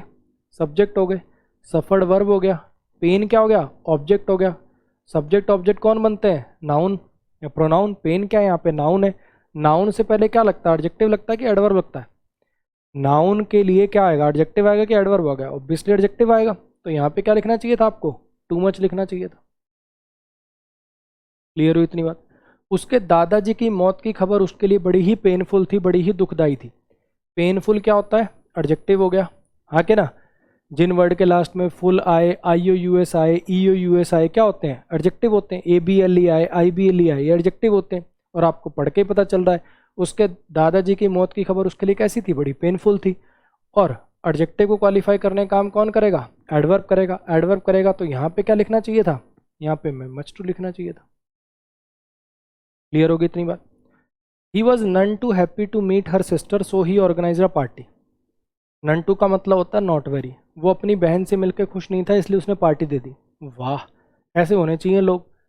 बिल्कुल खुश नहीं था तो पार्टी दे दी, कहीं खुश हो गए तो पता नहीं क्या कर देगा। तो यहाँ पे वो अपनी बहन से मिलकर बहुत खुश था। He was none too happy नहीं, he was only too happy. Only too happy का मतलब होता है वेरी हैप्पी। काफ़ी बच्चे अब सोचेंगे सर यहाँ पे नन, अगर इसका मतलब वेरी होता तो सर वेरी हैप्पी लिख सकते हैं, ही वॉज वेरी हैप्पी लिख दें। हाँ बच्चे लिख सकते हैं, कोई दिक्कत नहीं है। लेकिन फिर वही बात, वो नॉलेज तुमसे ये टेस्ट करना चाहता था, क्या बेटा तुझे पता है नन टू का ओनली टू का क्या मतलब है? तूने कहा जी अंकल कैसी बात करते हो, छोड़ो ना नन टू ओनली टू, कौन चक्कर में पड़ेगा, वेरी लिखते हैं अपन। तो जो आपका सामने वाला एग्जामिनर आपसे पूछना चाह रहा है भाई, उसको वैसे ही जवाब दे दो ना यार। आ तो यहाँ पे he was extremely happy, he was very happy, कुछ आ सकता है। आ जाइए। You are only too rich to buy this car, you are only too rich to buy this car so don't waste our time. आप एक showroom के अंदर गए, आप एक शोरूम के अंदर गए तो आपने फरारी की रेट वेट पूछ रहे हो, फरारी की अच्छा ये इतने हॉर्स पावर की है, अच्छा इंजन कितने सीसी का है, लेकिन आपकी शक्ल देख के सामने वाले को लग गया कि औकात आपकी ऑल्टो की भी नहीं है ना? हालांकि ये मजाक के लिए मैं बात बता रहा हूँ, अपने पैसे से खरीदी हुई ऑल्टो भी फरारी से कम नहीं होती है, ठीक है? ये वैसे बात कर रहा हूँ मैं आपके साथ, जनरल बात कर रहा हूँ कि बाप के पैसे पे कमाई हुई, बाप के बिजनेस से आई हुई फरारी भी वो मज़ा नहीं दे सकती जो आप अपनी तनख्वाह से अगर जीवन में ऑल्टो भी खरीद लें वो दे देगी, ठीक है? अगर अगर असली मैं, देखो तुम शायद अभी शायद तुम्हें ये बात फील ना हो, लेकिन जब आपकी जॉब वॉब लग जाएगी, आप अर्न करने लग जाओगे, you will feel that, you will feel that, ठीक है? आ जाओ। यू आर ओनली, कुछ छोटी छोटी चीज़ें होती है ना। मुझे बहुत बढ़िया से याद है कि मैं जब कमाने लग गया था, थोड़ा मोटा पढ़ाने लग गया साइड बाय साइड, उस टाइम पे मैं अपने लिए पल्सर लेके आया था, एक सेकेंड हैंड, ठीक है? सच बता रहा हूँ, मेरी नज़र में वो second hand Pulsar 150 CC second hand Pulsar जो थी वो हायाबुसा से कम नहीं थी। और इसीलिए इसीलिए वो मैंने आज से कम भी ज़्यादा नहीं तो कब खरीदी थी वो, 2012 या 13 में खरीदी होगी। 13 में जब ये पढ़ा वढ़ा के साथ साथ कमाने लग गया था ना, महीने के 3-4 हज़ार रुपये कमाता था, जो जोड़ जोड़ के धीरे धीरे धीरे धीरे 27,000 रुपये मैंने जोड़े, 27.5 या 28 की आई थी। आज तक वो बेची नहीं है मैंने, ठीक है? क्योंकि वो आपकी खुद की कमाई से खरीदा हुआ पहला व्हीकल था वो, तो वो मैंने बेची नहीं है भाई अभी तक। वो भंगार के रेट में, जिस दिन वो भंगार हो जाएगी उस दिन भले ही चली जाए, मैं नहीं बेच सकता उसको। अपने पैसे की कमाई हुई चीज़ की ना वैल्यू अलग होती है, लेकिन वही है कि यार हर चीज़ आपका मेहनत मांगेगी। अगर आप सोचो कि कोई आके आपके गेट पे पैसे रख के चला जाएगा, वोंट हैपन। आपको उसके लिए मेहनत खुद ही करनी पड़ेगी। सारी उम्र यार माँ बाप से पापा शर्ट दे दो, पापा चश्मा लाना पैसे दे दो, पापा जूते लाने पैसे दे दो, ऐसे ही चलता रहेगा क्या? अभी तो कुछ ऐसे कर। और उन्हें, उस माँ बाप को चाहिए भी नहीं तुम्हारा पैसा, नहीं चाहिए भाई। बहुत ही रेयर ही ऐसे घर होंगे, रेयर ही ऐसे घर होंगे जब आप नौकरी लगोगे तब जाके घर में रोटी आ पाए। बहुत हैं, मैं जानता हूँ ऐसे भी हैं कि हाँ भैया घर में दीवार पे प्लास्टर तक, पेंट छोड़ो प्लास्टर तक नहीं है दीवार पे, आपकी नौकरी लगेगी, आप 2 पैसे कमाओगे तब जाके घर पे प्लास्टर होगा, फर्श पक्का होगा, ऐसे भी घर हैं। लेकिन मैक्सिमम घर वही वाले हैं कि बस वो चाहते हैं, उनकी बस इतनी इच्छा है कि जो आप पर जीवन भर उन्होंने खर्चा किया, जो आप पर जीवन भर उन्होंने स्पेंड किया, वो वर्थ इट हो जाए। उनको लगे कि हमने एक पौधा लगाया जिसको सींचा वो फल देने लग गया, दैट्स इट। उनकी इतनी एक्सपेक्टेशन होती है, उन्हें नहीं चाहिए तुम्हारा पैसा, बस एक सेटिस्फेक्शन चाहिए कि हाँ यार हमारा बच्चा कामयाब हो गया, दैट्स इट। तो कोशिश करिए, जान लगाइए, ठीक है, चलो आ जाओ। You are only too rich, तुम ओनली टू रिच मतलब वेरी रिच, तुम बहुत रिच हो इस गाड़ी को खरीदने के लिए, तो हमारा टाइम वेस्ट मत करो। क्या ये कहना था कि तुम you are not very rich, तुम उतने अमीर नहीं हो, ये तुम उतने अमीर नहीं हो इस गाड़ी को खरीदने के लिए, इस गाड़ी को खरीदने के लिए जितना अमीर होना चाहिए उतने तुम अमीर नहीं हो, इसलिए हमारा टाइम वेस्ट मत करो। तो यहाँ पे आपको ओनली टू नहीं क्या लिखना चाहिए था, you are none too rich, तुम उतने अमीर नहीं हो जितना इस गाड़ी को खरीदने के लिए सामने वाले को होना चाहिए, तो हमारा टाइम वेस्ट मत कर भाई इसके रेट वेट पूछ के बिना मतलब। नेक्स्ट पे आ जाइए। अगली एडवर्ब है आपकी बिफोर और अगो। अगर मैं दोनों की हिंदी पूछूं आपसे तो दोनों की हिंदी होती पहले। I have seen you before also, मैंने तुम्हें पहले भी देखा है। I went to Manali, I visited Manali, I went to Manali 2 years ago, मैं मनाली गया था 2 साल पहले। तो हिंदी तो इसकी भी पहले और इसकी भी पहले, तो दोनों में डिफरेंस क्या है? एक तो डिफरेंस इसके अंदर ये है भाई कि बिफोर का जो पार्ट्स ऑफ स्पीच है ना वो एडवर्ब भी हो सकता है, प्रीपोजिशन भी हो सकता है, कंजंक्शन भी हो सकता है। बिफोर का parts of speech adverb, preposition, conjunction तीनों हो सकता है। इतनी ग्रामर मैंने पढ़ा दी है कि सेंटेंस बोलूंगा अभी ना तो भी तुम्हारे दिमाग में देखो तोड़ दोगे तुम। सुनाऊं? इधर देखो, मुझे आराम से तसल्ली से सोच के बताना कि अभी मैं एक सेंटेंस जो बोलूंगा उसमें बिफोर क्या है, एडवर्ब है, प्रीपोजिशन है, कंजंक्शन है, सोचना, ठीक है? सेंटेंस सुनो। I had completed the task before my father came home. I had completed the task before my father came home, क्या है यहाँ बिफोर? ऑब्वियसली 2 क्लोज हैं तो सर कंजंक्शन है। ये बिफोर क्या कर रहा है? दोनों क्लोज को जोड़ रहा है। और अगर मैं कहूँ I will reach there before 5 PM, I will call you before 3 PM, क्या बनेगा यहाँ पे बिफोर? यहाँ पे सर बिफोर के बाद सिर्फ एक नाउन ऑब्जेक्ट की तरह से काम करा, बिफोर प्रीपोजिशन हो गया यहाँ पे। और अगर मैं लिख दूँ I have seen you before, मैंने तुम्हें पहले भी देखा है। I have gone there before, मैं वहाँ पहले भी जा चुका हूँ, तो यहाँ बिफोर क्या हो जाएगा? एडवर्ब हो जाएगा। तो एक तो डिफरेंस ये है कि बिफोर जो है ये एडवर्ब, प्रीपोजिशन, कंजंक्शन तीनों बन सकता है, अगो सिर्फ और सिर्फ एडवर्ब बन सकता है, ठीक? दूसरी बात, बिफोर को जनरली परफेक्ट टेंसेस के साथ यूज करते हैं, बिफोर जनरली परफेक्ट टेंसेस के साथ यूज होता है, लेकिन अगो जो है ये जनरली पास्ट इंडेफिनिट टेंस के साथ। परफेक्ट टेंस के साथ कब? जब ये एडवर्ब होता है। जो परफेक्ट टेंस वाली बात है ना भाई, ये जो परफेक्ट टेंस वाली बात है ये तब के लिए बोली गई है जब ये बिफोर एडवर्ब होता है, ठीक है? और अगो लगता है पास्ट इंडेफिनिट टेंस के साथ, ठीक है? एक काम करो, पहले इन दोनों के बेस पर ये 2 सेंटेंसेस हैं, देखना एक बार जल्दी से, देखना एक बार जरा जल्दी से।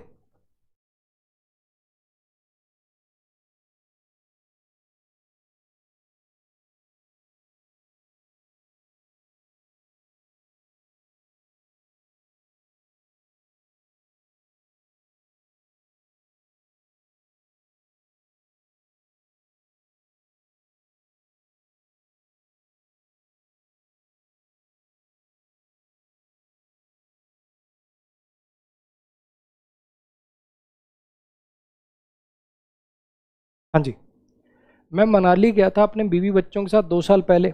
एक बिफोर और अगो में एक छोटा डिफरेंस ये भी होता है, अगो कभी अकेला यूज नहीं हो सकता। मतलब आप ऐसे नहीं लिख सकते I visited Manali with my wife and children ago. Ago से पहले कोई ना कोई लिखना पड़ेगा, 2 years ago, 3 years ago, 2 hours ago, आपको उससे पहले टाइम मेंशन करना ज़रूरी होता। बिफोर के साथ कोई ज़रूरी नहीं, बिफोर के साथ कोई ज़रूरी नहीं। अब यहाँ पे पास्ट इंडेफिनिट टेंस है, आपको पता चल रहा है कि यहाँ पे हमें बिफोर नहीं, यहाँ पे हमें अगो का यूज़ करना चाहिए था, ठीक हो गया? मैंने तुम्हें पहले भी देखा तुम्हारे भाई के साथ, परफेक्ट टेंस लगा हुआ है ना? मीनिंग से भी पता चल रहा है कि यहाँ पे अगो नहीं, हमें यहाँ पे बिफोर का यूज़ करना चाहिए था। क्लियर हो गया? इसको देखिए जरा, स्टिल और येट को देख लो, स्टिल और येट को देख लो।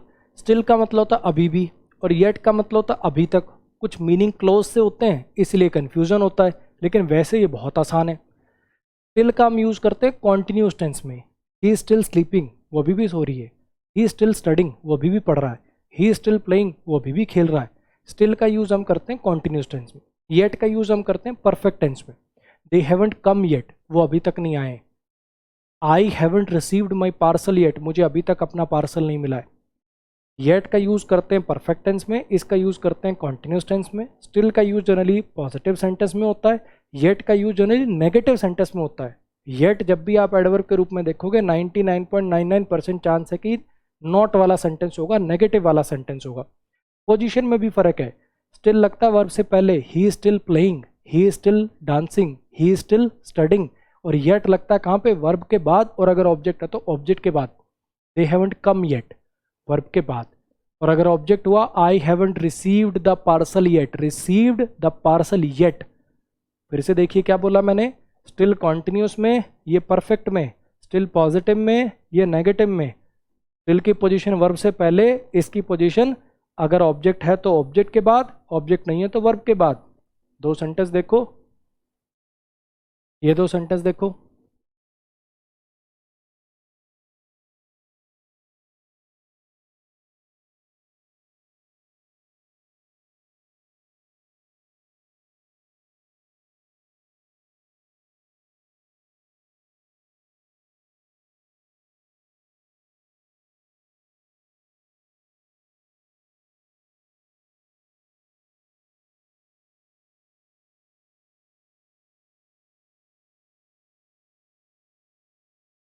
हाँ जी, देख लिए, मुझे अभी तक पार्सल नहीं मिला है इसलिए मुझे कोरियर कंपनी को कॉल कर लेना चाहिए। तो यहाँ पे नॉट लगा हुआ है, परफेक्ट टेंस लगा हुआ है, ऑब्जेक्ट के बाद लगाना है, सारी बातें चीख चीख के बता रही हैं कि यहाँ पे स्टिल नहीं किसका यूज़ होगा, येट का यूज़ होगा। ठीक, बच्चा अभी भी रो रहा है इसलिए मुझे लगता है कि तुम्हें इसे बाहर ले जाना चाहिए। एक तो बेबी के लिए इट प्रोनाउन का यूज़ होता है, ध्यान रखना। कहीं किसी को लगे बेबी के लिए इट कैसे लगा दे, बेबी के लिए इट लगता है, छोटा बच्चे के लिए बेबी वर्ड यूज़ करते हैं जब उसको देख के जेंडर नहीं पता होता, इसलिए इसलिए उसके लिए इट का यूज़ करते हैं। पर अब यहाँ पे पॉजिटिव सेंटेंस है, वर्ब से पहले लगाना है, कॉन्टिन्यूस टेंस है, ये सारी बातें चीख चीख के बता रही हैं कि यहाँ पे क्या आएगा, स्टिल आएगा। जिन्होंने ज़िंदगी में थोड़ी सी भी रीडिंग करी होती है, नहीं ज़रूरत होती इनके लिए किसी रूल रट्टे की, किसी टीचर की, पढ़ते ही पता चल जाते हैं, इतने आसान होते हैं। लेकिन किताबों में लिखे होते हैं, लोग पढ़ाते हैं इसलिए हमें पढ़ाने पड़ते हैं, अदरवाइज इनके लिए किसी टीचर की आपको ज़रूरत नहीं है। 2 मिनट का ब्रेक ले लीजिए, 2 मिनट का ब्रेक ले लीजिए, फिर आगे कंटिन्यू करते हैं। आसान है आज का लेक्चर, मुश्किल नहीं है।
चलो जी, आ जाओ, करें शुरू। मैं एक बार माइक के सेल बदल देता हूँ।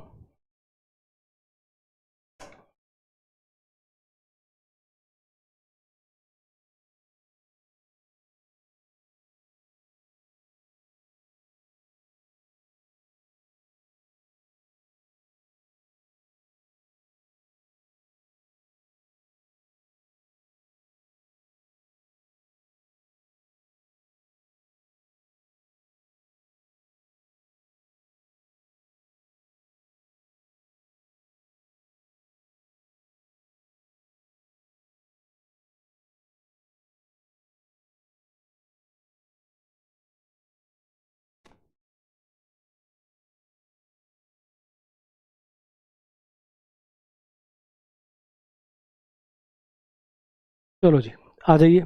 पिछली क्लास में भी मैंने आपको थोड़ा सा हिंट दिया था लेट और लेटली का, कि लेट एडजेक्टिव भी हो सकता है, एडवर्ब भी हो सकता है, लेकिन लेटली सिर्फ और सिर्फ एडवर्ब हो सकता है, उसका मतलब होता है हाल फिलहाल में, हाँ कि ना।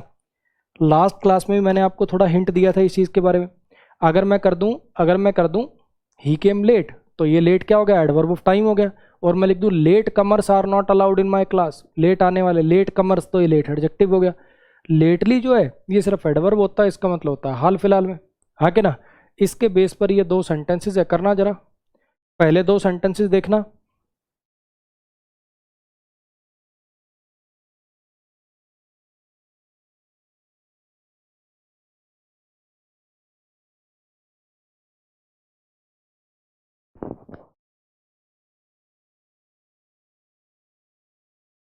हाँ जी, I have visited Manali late, मैं देरी से मनाली घूम के आया हूँ कि हाल फिलहाल में मनाली घूम के आया हूँ, तो इस बार कहीं और चलते हैं। हाल फिलहाल में मीनिंग देना है, तो हाल फिलहाल में मीनिंग देने के लिए यहाँ पे क्या लिख सकते हैं अपन, लेटली लिख सकते हैं, ठीक है। यहाँ पे लगाना तो लेटली है, यहाँ पे लगाना तो लेटली है, लेकिन मैं एक्स्ट्रा बात बता रहा हूँ कि रिसेंटली का मतलब भी यही होता है। और एक चीज़ तो और बड़ी अजीब लगती है, लेकिन ऑफ लेट का भी मतलब यही होता है।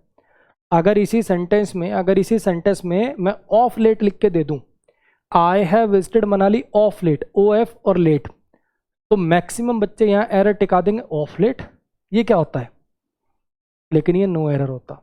अगर यहाँ पे ऑफ लेट लिखा होता तो ये नो एरर होता। इन तीनों का ही मतलब होता है हाल फिलहाल में, इन तीनों का ही मतलब होता है हाल फिलहाल में, रिसेंटली। आई मेरी कुछ बात समझ में, क्या कहना चाह रहा हूँ। I have visited Manali lately, I have visited Manali recently, I have visited Manali of late, तीनों ठीक हैं। ऑफ लेट आपको बहुत अजीब लगेगा, लेकिन ये सही होता है, ध्यान रखिएगा। हाँ जी, he came very lately so the teacher scolded him, वो लेट आया, वो बहुत लेट आया, इसलिए टीचर ने उसे डांट मारी। तो यहाँ पे देरी से वाला मीनिंग देना है, वो हाल फिलहाल में ही आया, ये थोड़ी मीनिंग देंगे। देरी से आया इसलिए टीचर ने डांट मारी, तो लेट आ जाएगा यहाँ पे। अच्छा जी, अब वेरी और टू को देख लीजिए। वेरी का काम होता है इंटेंसिटी को बढ़ाना, ठीक है। टू का काम होता है, टू का अगर मैं शॉर्ट में मतलब बताऊं तो मतलब होता है more than what is required, जितनी जरूरत है उससे ज्यादा, ठीक। जैसे एग्जांपल से अच्छा समझ में आएगा। मान लो आपको नहाना था, ठीक है, और आप पानी गर्म करने के लिए आपने गीजर वीजर चला दिया, ठीक। अब आपने बाल्टी भर गई। एक सिचुएशन तो ये हो सकती है पानी गर्म है, आपने कहा वाटर इज हॉट, पानी गर्म है। एक हो सकता है कि वाटर इज वेरी हॉट, पानी बहुत ज़्यादा गर्म है, ठीक। मान लो देखो, हर एक के लिए टेम्परेचर अपना अलग अलग हो सकता है। मान लो पानी 30 डिग्री पे है तो आपने कहा वाटर इज हॉट, 35 डिग्री हो गया तो आपने कहा water is very hot. Too hot पता कब लगाते हैं, टू हॉट लगाते हैं जितनी मुझे जरूरत थी, अब ये उसको पार कर गया, अब ये मेरे काम का नहीं रहा, वाटर इज टू हॉट, पानी जरूरत से ज्यादा गर्म है। ये मीनिंग जब देना होता है, जब ये मीनिंग देना होता है, जब टू का यूज करते हैं, इसका मतलब होता है more than what is required. होता क्या है ना, हम अक्सर भावनाओं में बह जाते हैं।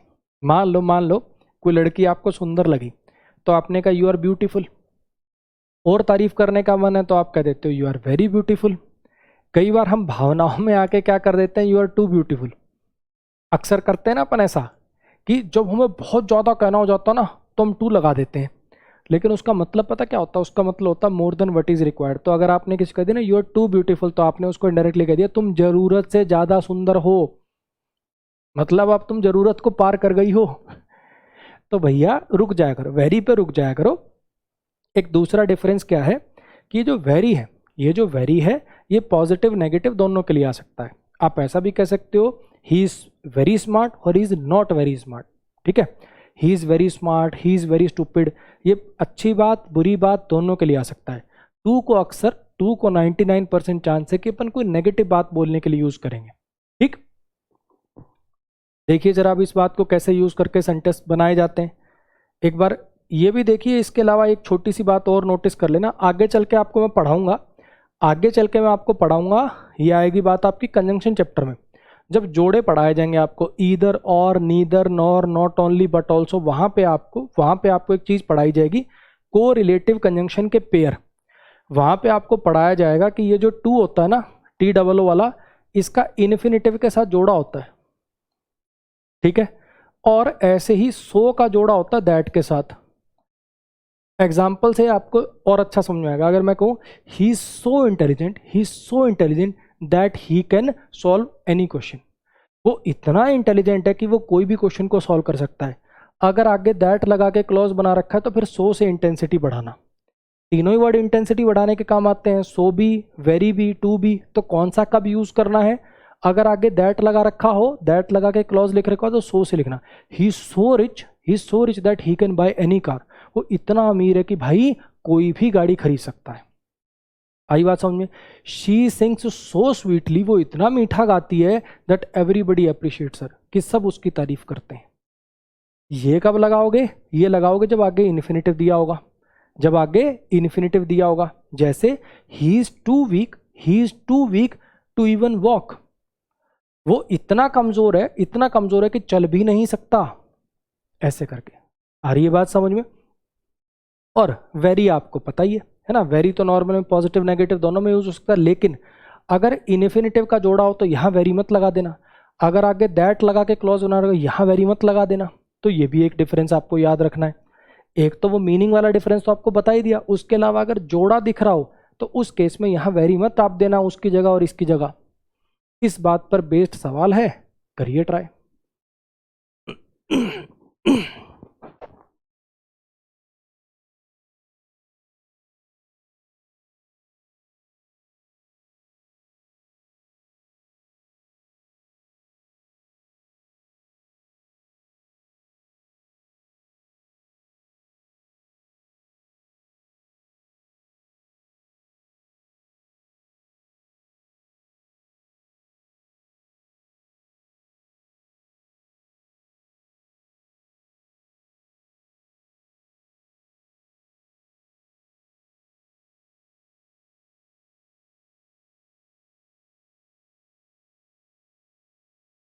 हाँ जी, पता लग गया।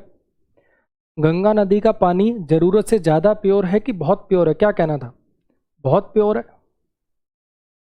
मेरे दादाजी इतने कमजोर हैं कि वो सीढ़ियां अकेले नहीं चढ़ सकते। दोनों सेंटेंसेस का मतलब यही होता है। बस दो स्ट्रक्चर हैं, या तो अगर इधर इन्फिनेटिव लगाओगे उधर टू से बनाओगे, इधर दैट से लगाओगे तो उधर सो से बनाओगे। दोनों का मतलब ये है कि मेरे दादाजी इतने कमजोर हैं कि वो सीढ़ियां अकेले नहीं चढ़ सकते। दोनों का मतलब सेम है। बस ध्यान रखिएगा, अगर आगे इन्फिनेटिव है तो इन्फिनेटिव के साथ वेरी का नहीं, इन्फिनेटिव के साथ टू का पेयर होता है। और अगर आगे दैट लगा के क्लोज बना रखा है तो इसके साथ वेरी का नहीं, इसके साथ सो का पेयर होता है। ये बात आपको पढ़ाई जाएगी कंजंक्शन चैप्टर में, ठीक है। यहाँ पे पढ़ाऊंगा ईदर के साथ और का जोड़ा है, नीदर के साथ नॉर का जोड़ा है, नॉट ओनली के साथ बट ऑल्सो का जोड़ा है। वैसे ही इनके पेयर है। इन्फिनेटिव के साथ टी डबल ओ वाले टू का पेयर है, और ये दैट वाले क्लॉज के साथ इसका पेयर है, सो का। समझ में आया? एक चीज और ध्यान रखिएगा, जैसे यहाँ पे देखो नॉट लिखना पड़ा। My grand father is so weak, इतने कमजोर हैं कि वो सीढ़ियां के लिए नहीं चढ़ सकते। यहाँ पे नॉट लगाने की जरूरत नहीं है। टू प्लस में इसका कॉम्बिनेशन अपने आप नेगेटिव मीनिंग दे रहा है। नॉट देखो कहीं पूरे सेंटेंस में नॉट नहीं लिखा हुआ, कहीं भी नेगेटिव नॉट नहीं लिखा हुआ, लेकिन इसका मतलब यही है कि मेरे दादाजी इतने कमजोर हैं कि वो सीढ़ियां अकेले नहीं चढ़ सकते। ये टू प्लस में इन्फिनेटिव का पेयर ऑटोमेटिक नेगेटिव मीनिंग ही देगा। क्लियर हुई इतनी बात? चलिए और देखिए जरा, वेरी और मच को देखिए। जैसे वेरी और टू का पढ़ा, ऐसे वेरी और मच का डिफरेंस देखो। वेरी का यूज करेंगे पॉजिटिव डिग्री एडजेक्टिव या एडवर्ब के लिए। पॉजिटिव डिग्री समझते हो, टॉल, टॉलर, टॉलेस्ट में पॉजिटिव डिग्री क्या है? टॉल है। He is very tall, he is very wise, he is very brave, she is very beautiful. हाँ के ना? वेरी का यूज करेंगे पॉजिटिव डिग्री के लिए, और मच का यूज करेंगे कंपैरेटिव के लिए। याद करो, एडजेक्टिव चैप्टर में पढ़ाया था। He is much stronger than Rajesh. कुछ याद आ रहा है? This bike is much better than that one. Much better, much stronger, much braver. कुछ याद आया? ये पॉजिटिव डिग्री के लिए, कंपैरेटिव के लिए। पहला डिफरेंस क्लियर हो गया। दूसरा, generally it qualifies present participle. जो आईएनजी वाले एडजेक्टिव होते हैं ना, जैसे मान लो मैं कहूं this novel is very interesting. Much interesting नहीं, वेरी इंटरेस्टिंग। आईएनजी वाले जो एडजेक्टिव होते हैं उनके लिए आता है वेरी, और V3 वाले जो एडजेक्टिव होते हैं यानी पास्ट पार्टिसिपल जो होते हैं उनके लिए आता है मच। तीसरा डिफरेंस, ये किसी वर्ब को क्वालिफाई नहीं कर सकता और ये कर सकता है। मुझे पता है जो भी ये लेक्चर्स देख रहे हैं, आई नो कि आपको ऐसा लग रहा है कि बहुत सारे वर्ड्स हो गए यार, ये तो मैं भूल जाऊंगा। मैं गारंटी दे रहा हूँ नहीं भूलेगा तुझे लग रहा है क्योंकि इसमें बहुत सारी बातें तुमने पहली बार सुनी है। ये बातें सच बताऊं तो सेल्डम इफ एवर वो शुरू की 4-5 अगर छोड़ दूं तो ये बातें पढ़ाने लायक हैं ही नहीं। इनके लिए किसी टीचर की या किसी रूल की या किसी नोट्स की जरूरत बनाने हैं, मतलब वैसे बता रहा हूं बनाने हैं तुम्हें, लेकिन जरूरत नहीं है। ये आप सेंस से वैसे ही कर जाते हो तो इनको भूलने का सवाल ही पैदा नहीं है। लेकिन आपको नोट्स में सब कुछ लिखना है, टेंशन मत लीजिएगा, बिल्कुल भी नहीं भूलोगे। मुश्किल चीजें हैं ही नहीं, ठीक है, आसान है। चलो फिर से देखिए क्या बोला। पॉजिटिव डिग्री के लिए वेरी, कंपैरेटिव के लिए मच, प्रेजेंट पार्टिसिपल के लिए वेरी, पास्ट पार्टिसिपल के लिए मच। ये वर्ब को क्वालिफाई नहीं कर सकता, ये कर सकता है, ठीक है। एग्जाम्पल देखिए, पहले आप ट्राई करो फिर मैं कराता हूं। इनको आप ट्राई करो फिर मैं कराता हूं।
हाँ जी, पता चल गया पढ़ते ही। अजय जो है वो बहुत ज्यादा स्ट्रांग है सुमित से। अजय जो है वो कहीं ज्यादा स्ट्रांगर है सुमित से, इसलिए उसको भेजा जाना चाहिए रोहन से लड़ने के लिए। तो यहाँ पे कंपैरेटिव डिग्री की इंटेंसिटी उठाने का काम तो मच करेगा, वेरी तो कर नहीं पाएगा। रोहन जो है वो बहुत ही बहादुर सोल्जर है, इसलिए हर कोई उस पर, रोहन बहुत ही बहादुर सोल्जर है और हर कोई उस पर प्राउड लेता है ना। तो यहाँ पे रोहन की तुलना किसी और से करनी है क्या? नहीं। और वैसे ही पोस्ट डिग्री लगी हुई साफ साफ दिख रहा है। तो Rohan is a very brave soldier. Clear हो गया। वो बोलता बहुत है, he talks much, he eats much. Much verb को क्वालिफाई कर सकता है। ही टॉक्स मच, वो बहुत बात करता है। ही ईट्स मच, वो बहुत खाता है। तो यहाँ पे आपको वर्ब को अगर इंटेंसिटी, वर्ब की अगर इंटेंसिटी बढ़ानी है तो वेरी कभी ये काम नहीं कर सकता, मच कर सकता है। और भी ऐसा नहीं कि मैं कह रहा हूँ सिर्फ मच ही कर सकता है, अलॉट भी लगा सकते हो। He talks a lot, he talks a lot. लेकिन अभी अपन पढ़ रहे हैं किसको? वेरी और मच को, ठीक है। ये बात मैंने उन बच्चों के लिए बताई, कुछ बच्चे नहीं होते तल ये भी तो आ तकता है ना। हाँ भैया आ तकता है, लेकिन अभी वेरी और मच का डिफरेंस बता रहा हूं कि वेरी कहां लगेगा और मच कहां लगेगा, ठीक है। अच्छा, इस पे आइए। जो बहुत समय से जिसका इंतजार था, वो जो मच अवेटेड स्कीम थी ना गवर्नमेंट की, वो कल लॉन्च करी गई। तो यहाँ पे आप देख पा रहे हो स्कीम नाउन है, ये अवेटेड एडजेक्टिव है जो कि पास्ट पार्टिसिपल है, V3 से बना ना, पास्ट पार्टिसिपल है। पास्ट पार्टिसिपल है तो पास्ट पार्टिसिपल को क्वालिफाई कौन करेगा? मच करेगा। यहाँ पे आपको लिखना पड़ेगा तब मच अवेटेड स्कीम। मूवी जो है बहुत ज़्यादा इंटरेस्टिंग थी, इसलिए मैंने 3 बार देख ली। तो यहाँ पे इंटरेस्टिंग जो क्या है, ये क्या है? ये एडजेक्टिव है, सब्जेक्ट कॉम्प्लीमेंट है, पास्ट पार्टिसिपल है, सॉरी प्रेजेंट पार्टिसिपल है। और प्रेजेंट पार्टिसिपल के लिए क्या आता है? वेरी आता है कि मच आता है? तो यहाँ पे आपको वेरी लिखना पड़ेगा। क्लियर हुआ? मैं बहुत ज़्यादा थका हुआ हूँ, आई एम वेरी टायर्ड। मैं बहुत ज़्यादा थका हूँ इसलिए मैं सोने जा रहा हूँ। गोइंग टू बेड का मतलब था सोने जा रहा हूँ। अब यहाँ पे टायर्ड क्या है? वर्ब की थर्ड फॉर्म है। टायर्ड तो वर्ब की थर्ड फॉर्म है। अगर आपको याद हो तो मैंने प्रोनाउन चैप्टर में कराए थे वो, I am married, I am unmarried, I am tired, I am satisfied, कैसे टूटते थे, कुछ याद आ रहा है? आई आपका सब्जेक्ट हो गया, एम लिंकिंग वर्ब हो गया, टायर्ड एडजेक्टिव है, V3 है, पास्ट पार्टिसिपल है, सब्जेक्ट कॉम्प्लीमेंट है।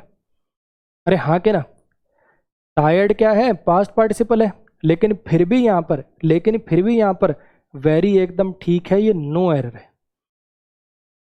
ये क्या हो गया सर, ये क्या बात हुई सर? अभी तो आपने बोला V3 वालों के लिए मच आएगा और ING वालों के लिए वेरी आएगा। कन्वेंशन की बात है, जनरली ऐसा होता है, लेकिन वो वाली जो वर्ब थी ना, वो वाली जो वर्ब जिसमें कोई एक्शन नहीं होता, बस किसी के बारे में कुछ बताया जाता है, जैसे I am married, I am unmarried, I am tired, I am satisfied, इनके साथ V3 में भी वेरी अलाउड है। मेरी बात आ रही है समझ में?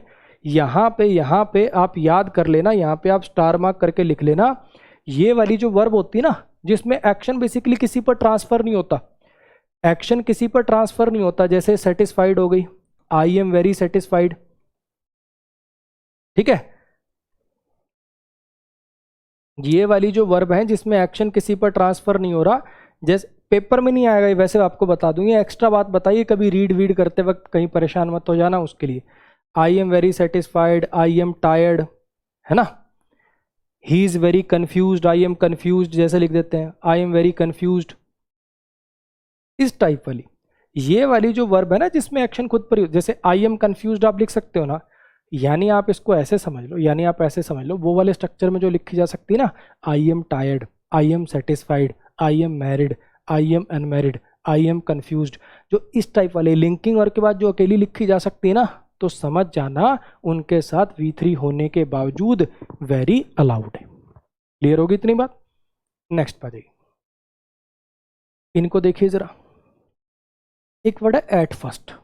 एट फर्स्ट आता है कॉन्ट्रडिक्शन को दिखाने के लिए। जब आप कहते हो ना शुरू में मुझे ऐसा लगा था, बाद में, at first I thought she is very rude, शुरुआत में मुझे लगा कि बड़ी रूड है, then I got to know she just introvert, फिर मुझे पता लगा यार कि वो इंट्रोवर्ट है, बस बात ही वैसे नहीं करती, ऐसा कुछ नहीं, कोई रूड वूड नहीं है वो। फर्स्ट ऑफ ऑल ये सीक्वेंस को दिखाते हैं, first you should do this, then you should do this, first of all हम बात करेंगे इस बारे में, फर्स्टली ये देखिए, सेकेंडली, थर्डली, ऐसे करके ये तीनों सीक्वेंस बताने के काम आते हैं। अब इनमें कौन सा कब प्रेफर करोगे? अगर दो ही चीज़ें हो, first you should do this then you should do this, तो ये बोलेंगे। बहुत सारे पॉइंट्स हैं, ऑल हमेशा दो से ज़्यादा के लिए आता है, तो फिर ये फर्स्ट ऑफ ऑल हम इस बारे में बात करेंगे, फिर ये करेंगे, फिर ये करेंगे, सेकेंडली, थर्डली, ऐसे वर्ड यूज़ कर रखे हो तो इसको लगा लेते हैं। आते ये तीनों सीक्वेंस को बताने के लिए, ठीक है। इनमें तो ये डिफरेंस है। नियर, नियरली में क्या डिफरेंस है? नियर एडजेक्टिव भी हो सकता है, एडवर्ब भी हो सकता है, प्रीपोजिशन भी। They bought a house, they bought a house near the school, यहाँ पे नियर प्रीपोजिशन है। प्लीज कम नियर, यहाँ पे नियर एडवर्ब ऑफ प्लेस है। नियरेस्ट शॉप, यहाँ पे नियर एडजेक्टिव है। नियरली ये सिर्फ एडवर्ब होती है, इसका मतलब लगभग होता है, इसका मतलब पास और इसका मतलब लगभग। एट प्रेजेंट मतलब अभी फिलहाल, एट प्रेजेंट तुम क्या कर रहे हो, अभी फिलहाल क्या कर रहे हो।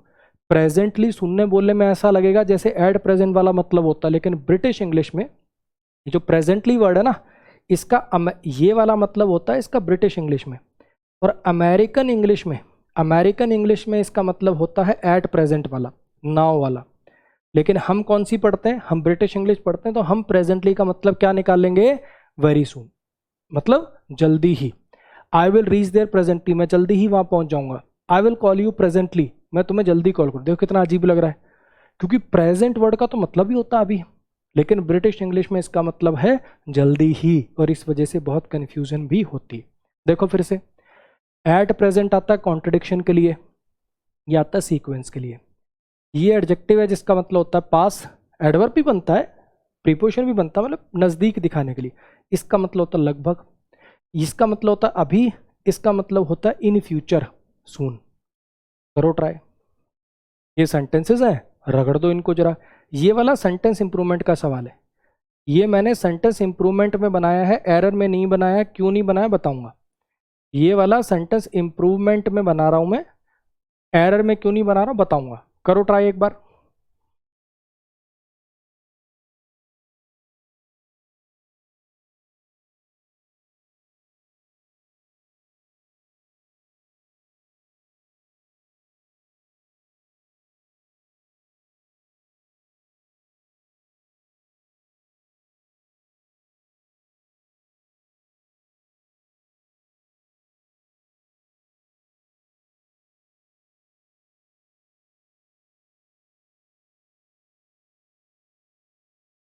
एक छोटी सी चीज और बोल रहा हूं, आप ना नोट, मैंने स्लाइड वैसे रखनी थी, ऐसे बहुत सारी स्लाइड हो जाती है इसलिए ऐसा किया, वरना आप जब नोट्स बनाओगे ना तो आप ऐसा भी कर सकते हो कि एट फर्स्ट ऑफ ऑल ये लिखा और फिर उसके बाद ये वाले एट फर्स्ट वाले ये वाले सेंटेंस लिख दिए, ठीक है। फिर आपने नियरली लिखा और फिर आपने ये वाले सेंटेंस लिख दिए। मतलब समझ गए ना क्या कहना चाह रहा हूँ मैं। जैसे यहाँ पे मैंने 3 चीज़ें लिखी हुई हैं, इन दोनों में डिफरेंस, इन दोनों में डिफरेंस, इन दोनों में डिफरेंस, और फिर इनके सेंटेंस इकट्ठे लिखे हुए हैं। आप ऐसा ना करके एट फर्स्ट ऑफ ऑल ये वाला लिखा, ये वाली बात नोट करी, फिर नीचे सेंटेंस लिख दिए, ये लिख दिया फिर नीचे सेंटेंस लिख दिए, ये लिख दिया फिर नीचे सेंटेंस लिख दिए।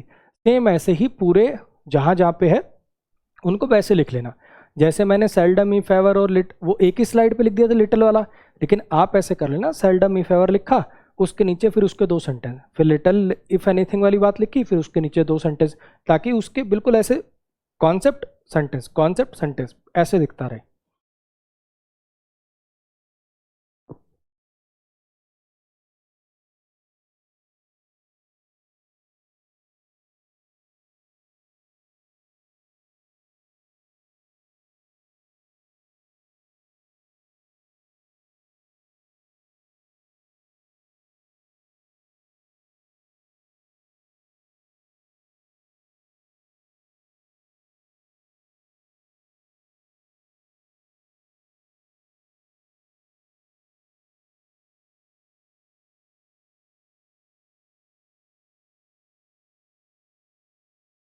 हाँ जी, आसान है, कर लिया।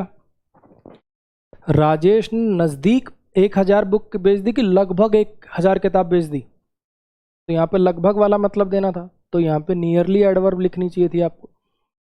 अब फिर वही बात, सर ऑलमोस्ट लगा सकते हैं, बिल्कुल लगा सकते हैं भाई, है ना।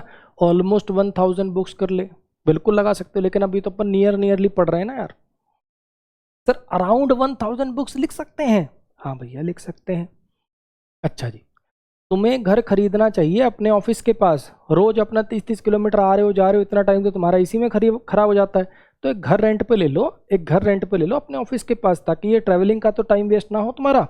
तो यहाँ पे नियरली योर ऑफिस नहीं, नियर योर ऑफिस करना चाहिए, आपको यहाँ प्रीपोजिशन चाहिए थी। क्लियर हुआ?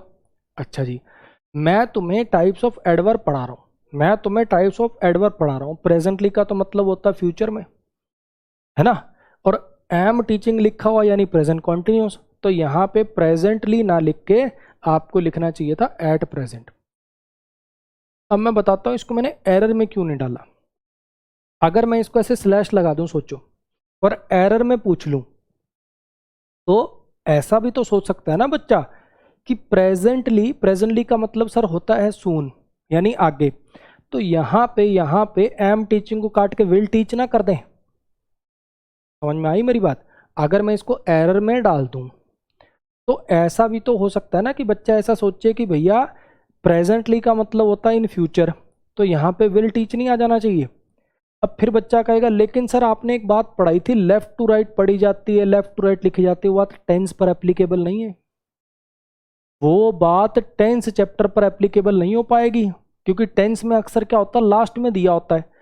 क्या वो बात ऐसे सेंटेंस पर एप्लीकेबल है? मैं आपको एक सेंटेंस बोलता हूं, अगर मैं कहूं he has stolen my book yesterday, he has stolen my book yesterday, तो येस्टरडे को देख के हैज स्टोलन को स्टोल करेंगे कि हैज स्टोलन के अकॉर्डिंग येस्टरडे को उड़ा देंगे?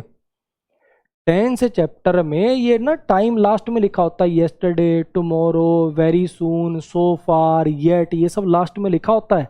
टाइम के अनुसार टेंस चलता है, ना कि टेंस के अनुसार टाइम। कहीं पता चले मान लो मैं सेंटेंस ऐसे लिख दूं, आई सॉ हर या I watched a movie tomorrow, I watched a movie tomorrow, यहाँ पे क्या एरर करोगे? वॉच्ड को देख के टुमारो को काट के येस्टरडे कर दोगे, कि टुमारो को देख के वॉच्ड को काट के विल वॉच कर दोगे? ध्यान रखना टाइम के अनुसार टेंस चलता है, यहाँ वो बात नहीं लगेगी लेफ्ट टू राइट पढ़ेंगे, लेफ्ट टू राइट लिखेंगे, बाद वाले पार्ट में करेक्शन करेंगे, ना। टेंस चैप्टर में टाइम के अनुसार टेंस चलेगा। जो टाइम का हिंट है उसके अनुसार टेंस में बदलाव करोगे। इसलिए मैंने इसको एरर में नहीं पढ़ाया, क्योंकि अगर मैं इसका एरर बना दूंगा तो गलत पढ़ाना हो जाएगा वो।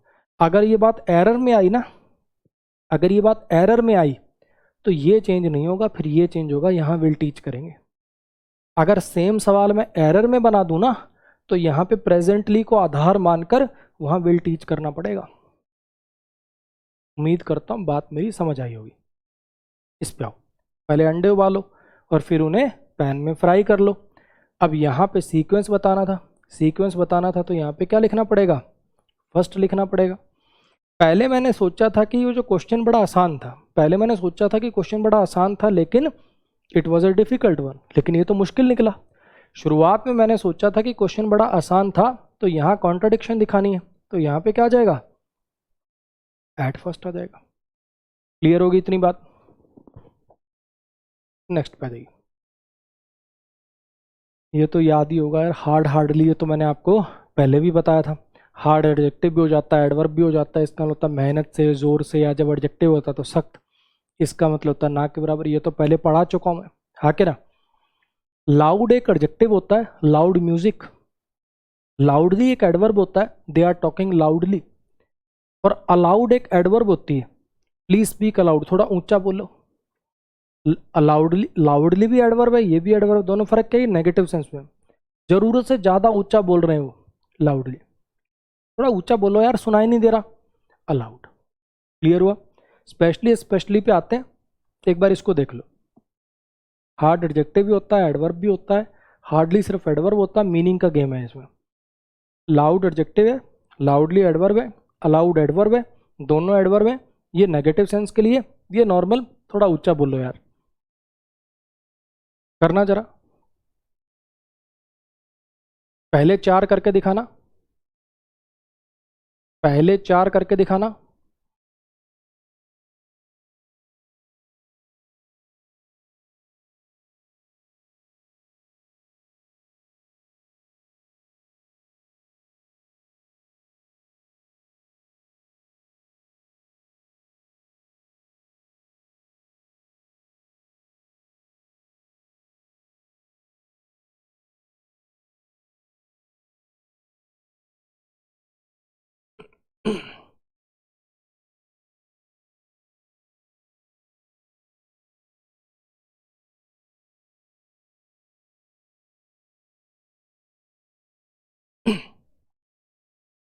टेंशन मत लो, मुश्किल से 10-12 मिनट की क्लास बची है, कर लो। ऐसे हिम्मत मत हारो, ये नहीं थक गए, करो इसको।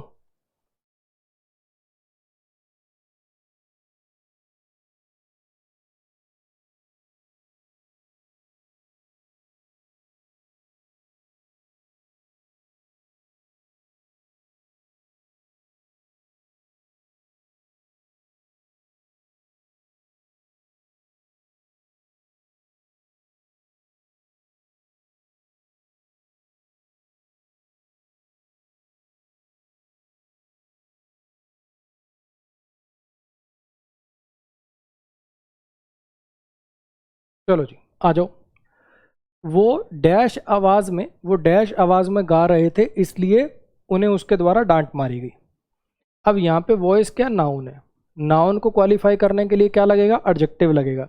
लाउडली तो एडवर्ब होता है, अलाउड भी एडवर्ब होता है, तो यहाँ तो लाउड करना पड़ेगा, कोई चक्कर ही नहीं। यहाँ तो बिल्कुल क्लियर कट सिस्टम है कि हमें यहाँ पर एडजेक्टिव चाहिए था तो हमने चुपचाप लाउड लगा दिया, कोई दिक्कत ही नहीं आई।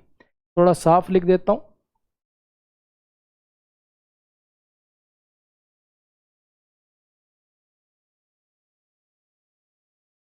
ठीक है जी। अच्छा, टीचर ने उसको कहा कि जोर से बोलो ताकि सब कोई आपको सुन पाए। अब टीचर क्या कहेगा, इतना जोर से बोलो कि सबके कान में दर्द कर दो। टीचर ऐसा बोलने के लिए कहेगा कि थोड़ा ऊंचा बोलो ताकि सब सुन पाए। किसी से कोई क्वेश्चन पूछा हुआ है, किसी को कोई पोएम वोएम पढ़ने के लिए कहा होगा, वो इतना धीरे धीरे बोल रहा है, किसी को सुनाई नहीं दे रहा, तो यहाँ पे टीचर कैसे बोलने के लिए कहेगा, इतना ऊंचा कि सब सुन पाए। उसके लिए क्या एडवर्ब यूज होती है, अलाउड। सुनील ने रमेश को मारा बिल्कुल ना के बराबर हार्ड बैट से। पहले भी बताया था कि ना के बराबर मारना तो चलो मैं समझ लूं यार, वेरी कैसे लग सकता फिर इसके साथ।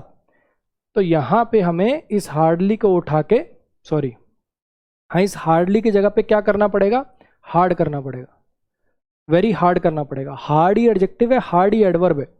ये वाला जो हार्ड है ये एडवर्ब की तरह से काम कर रहा है, एडवर्ब मैनर, और ये वाला जो हार्ड है ये एडजेक्टिव की तरह से काम कर रहा है। सेंटेंस पहले हो चुका है तो इसको ज़्यादा बात करने मतलब नहीं। देविका ने ना के बराबर पढ़ाई करी थी इसलिए उसने क्लास टॉप कर दी। हार्डली स्टडीड का तो मतलब होता है ना के बराबर पढ़ना। देविका ने ना के बराबर पढ़ाई करी थी इसलिए क्लास टॉप कर गई। वाह, क्या कहना था, देविका ने मेहनत से पढ़ाई करी थी। तो हार्डली की जगह हार्ड तो होगा ही, इसकी पोजीशन भी चेंज होगी। जैसा मैंने आपको पहले बताया, हार्डली लगता है वर्ब से पहले, हार्ड लगता है वर्ब के बाद। ये गलत है और यहाँ पे आपको हार्ड लिखना पड़ेगा वर्ब के बाद। देविका स्टडीड हार्ड ऐसे करना पड़ेगा आपको। स्पेशली और स्पेशली पे आइए। स्पेशली का मतलब होता है कोई काम किसी खास ढंग से किया जाए। ही स्पेशली बेक्ड द केक, उसने उस केक को मतलब कोई खास तरीके से बेक किया। दे स्पेशली डिजाइन द वॉच, उन्होंने वो जो वॉच थी उसको किसी खास तरीके से डिजाइन किया। स्पेशली का मतलब होता है पर्टिकुलरली फॉर समबडी। मैं ये केक लेके आऊं खास करके तेरे लिए, तो स्पेशली फॉर यू। यहां पे बड़ी ठंड होती है खास करके जनवरी और फरवरी में।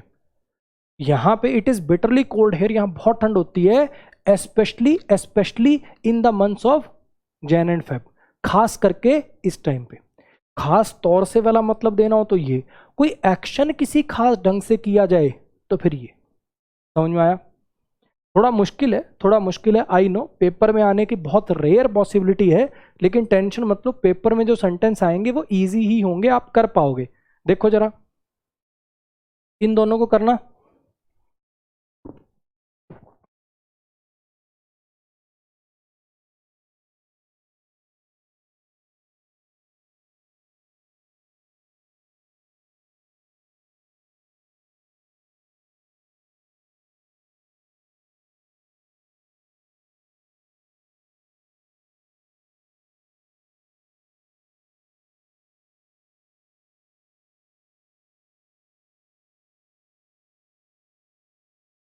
वो लाए थे खास तरीके से बेक किया गया केक मेरे लिए। कोई अलग तरीके से बेक किया गया केक होगा भाई, है ना। मम्मियाँ कुकर में, अवन नहीं होता तो कुकर में केक बना देती, कई कढ़ाई में केक बना लेते हैं। तो खास तरीके से बेक किया गया केक, या तो कर लो खास तरीके से बेक किया गया केक, तो स्पेशली बेक्ड केक। और वो लाए थे एक बेक्ड केक मेरे लिए। लेकिन बेक्ड केक अगर स्पेशली को उठा के मैं यहाँ पे ले जाऊं, वो लाए थे एक बेक्ड केक, केक तो बेक्ड ही होता है ना यार। बिना बेक कैसे केक होगा, बिना बेक किए वो केक बना कैसे।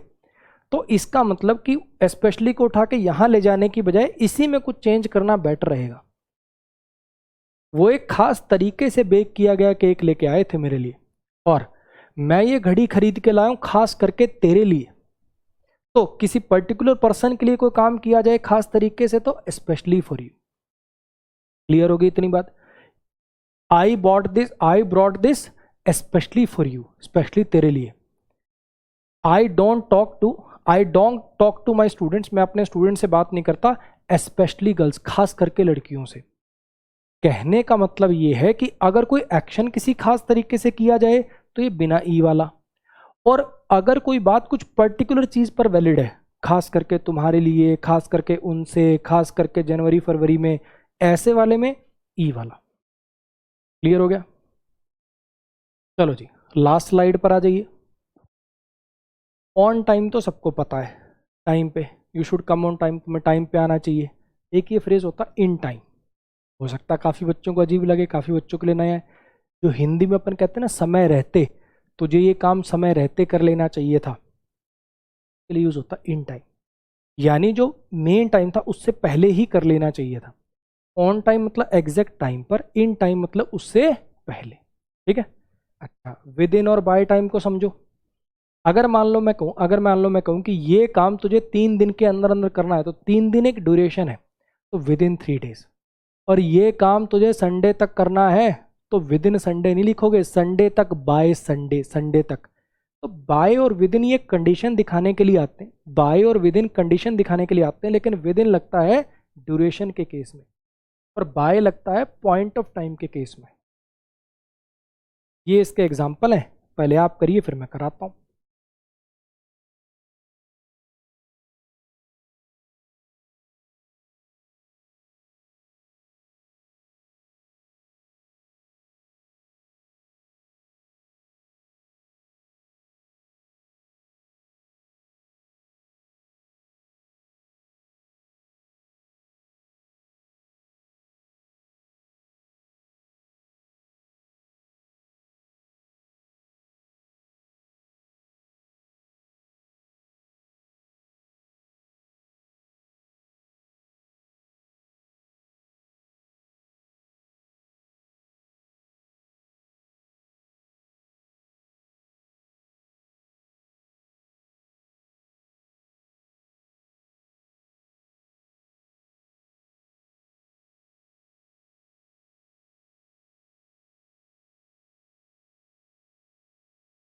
हाँ जी, पेपर शुरू होगा समय रहते कि पेपर शुरू होगा टाइम पे? पेपर तो टाइम पे शुरू होगा, शेड्यूल टाइम पे शुरू होगा। तो तुम्हें एग्जाम सेंटर पे टाइम पे पहुंचना चाहिए कि समय रहते पहुंच जाना चाहिए? सही, जो एग्जैक्ट टाइम है उससे थोड़ा पहले पहुंच जाना चाहिए, ताकि तुम सब, स्पेशली आगे लिख रखा है, ताकि तुम्हें रिलैक्स होने का समय मिल जाए। खास करके दिखा हुआ है आपको ये। अच्छा, मैं तुम्हारे नोट्स वापस कर दूंगा संडे तक। अब ये संडे क्या है, पॉइंट ऑफ टाइम है, तो बाय आएगा, बाय संडे तक। मैं तुम्हारे नोट्स वापस कर दूंगा 3 दिन के अंदर अंदर। अब ये ड्यूरेशन है, संडे क्या है, ये पॉइंट ऑफ टाइम है और ये ड्यूरेशन है। ये बात तो समझ में आ रही होगी ना यार, पॉइंट और ड्यूरेशन वाली। मैं तेरे नोट्स वापस कर दूंगा 3 बजे तक। 3 बजे क्या है, पॉइंट ऑफ टाइम है। मैं तेरे नोट्स वापस कर दूंगा 3 घंटे में, ये क्या है, ये ड्यूरेशन है।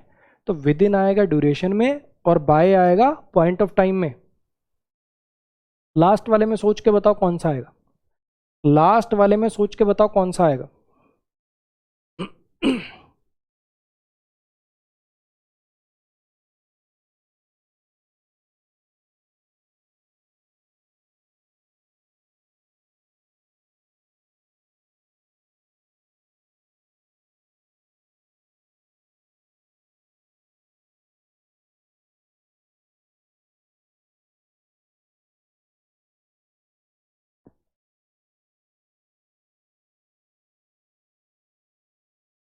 हाँ जी, आपका नाउन का प्रैक्टिस सेट 2 डल चुका है। जिन्होंने नहीं अटेम्प्ट किया भैया उसको कर लेना, ठीक। और जैसा मैंने पहले भी बहुत बार बोला है, एक एक क्वेश्चन का सॉल्यूशन आपको पढ़ना है, भले ही आपका वो सवाल सही हुआ हो।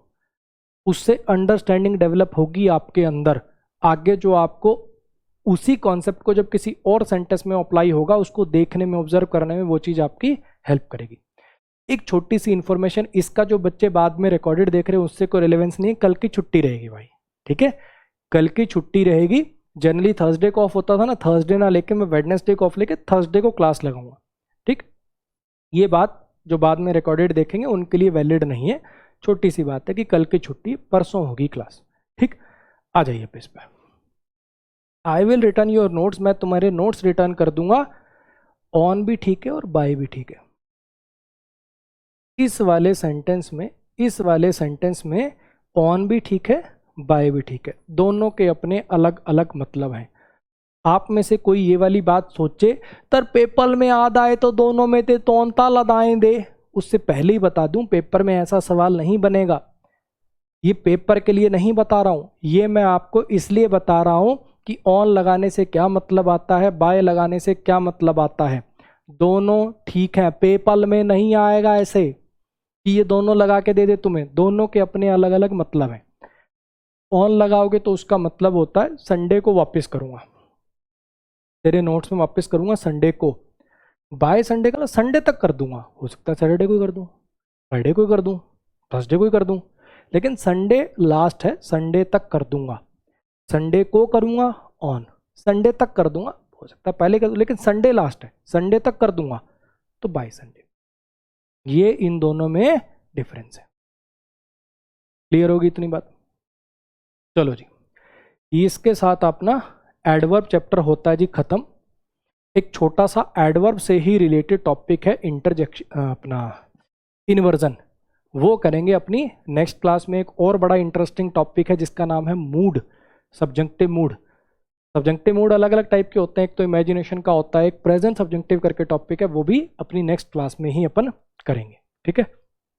इन्वर्जन जो कि एडवर्ब से रिलेटेड है कुछ कुछ, हालांकि टॉपिक अलग है, सवाल बहुत कम आते हैं उस पर, लेकिन एक भी आ जाए तो यार छोड़ तो नहीं सकते ना। तो इन्वर्जन पढ़ेंगे, मूड पढ़ेंगे अगली नेक्स्ट क्लास में, जो अब एक दिन छोड़ के होगी, कल की छुट्टी रहेगी, ठीक है। चलो जी, ये आपका इसके साथ एडवर्ब चैप्टर खत्म होता है। इसके भी प्रैक्टिस क्वेश्चंस, प्रैक्टिस सेट जो अपने चैप्टर वाइज जो है ना आपका फोल्डर, उसमें जल्दी ही डलवा दूंगा मैं। आज रात को बैठ के इसी के सॉल्यूशन लिखूंगा। अब जल्दी जल्दी चैप्टर खत्म हो रहे हैं तो मेरे को भी थोड़ा सा टाइम कम मिल रहा है लिखवाने के लिए उसको ना, लेकिन करूंगा मैं जल्दी जल्दी, इसके भी प्रैक्टिस क्वेश्चन डाल दूंगा, ठीक है जी। आज के लिए गुड नाइट। उम्मीद करता हूँ कंटेंट अच्छा लग रहा होगा, पढ़ रहे होंगे साथ साथ, है ना। इसके साथ आपका 50% सिलेबस भी खत्म हो गया, ये भी आपको बता दूं।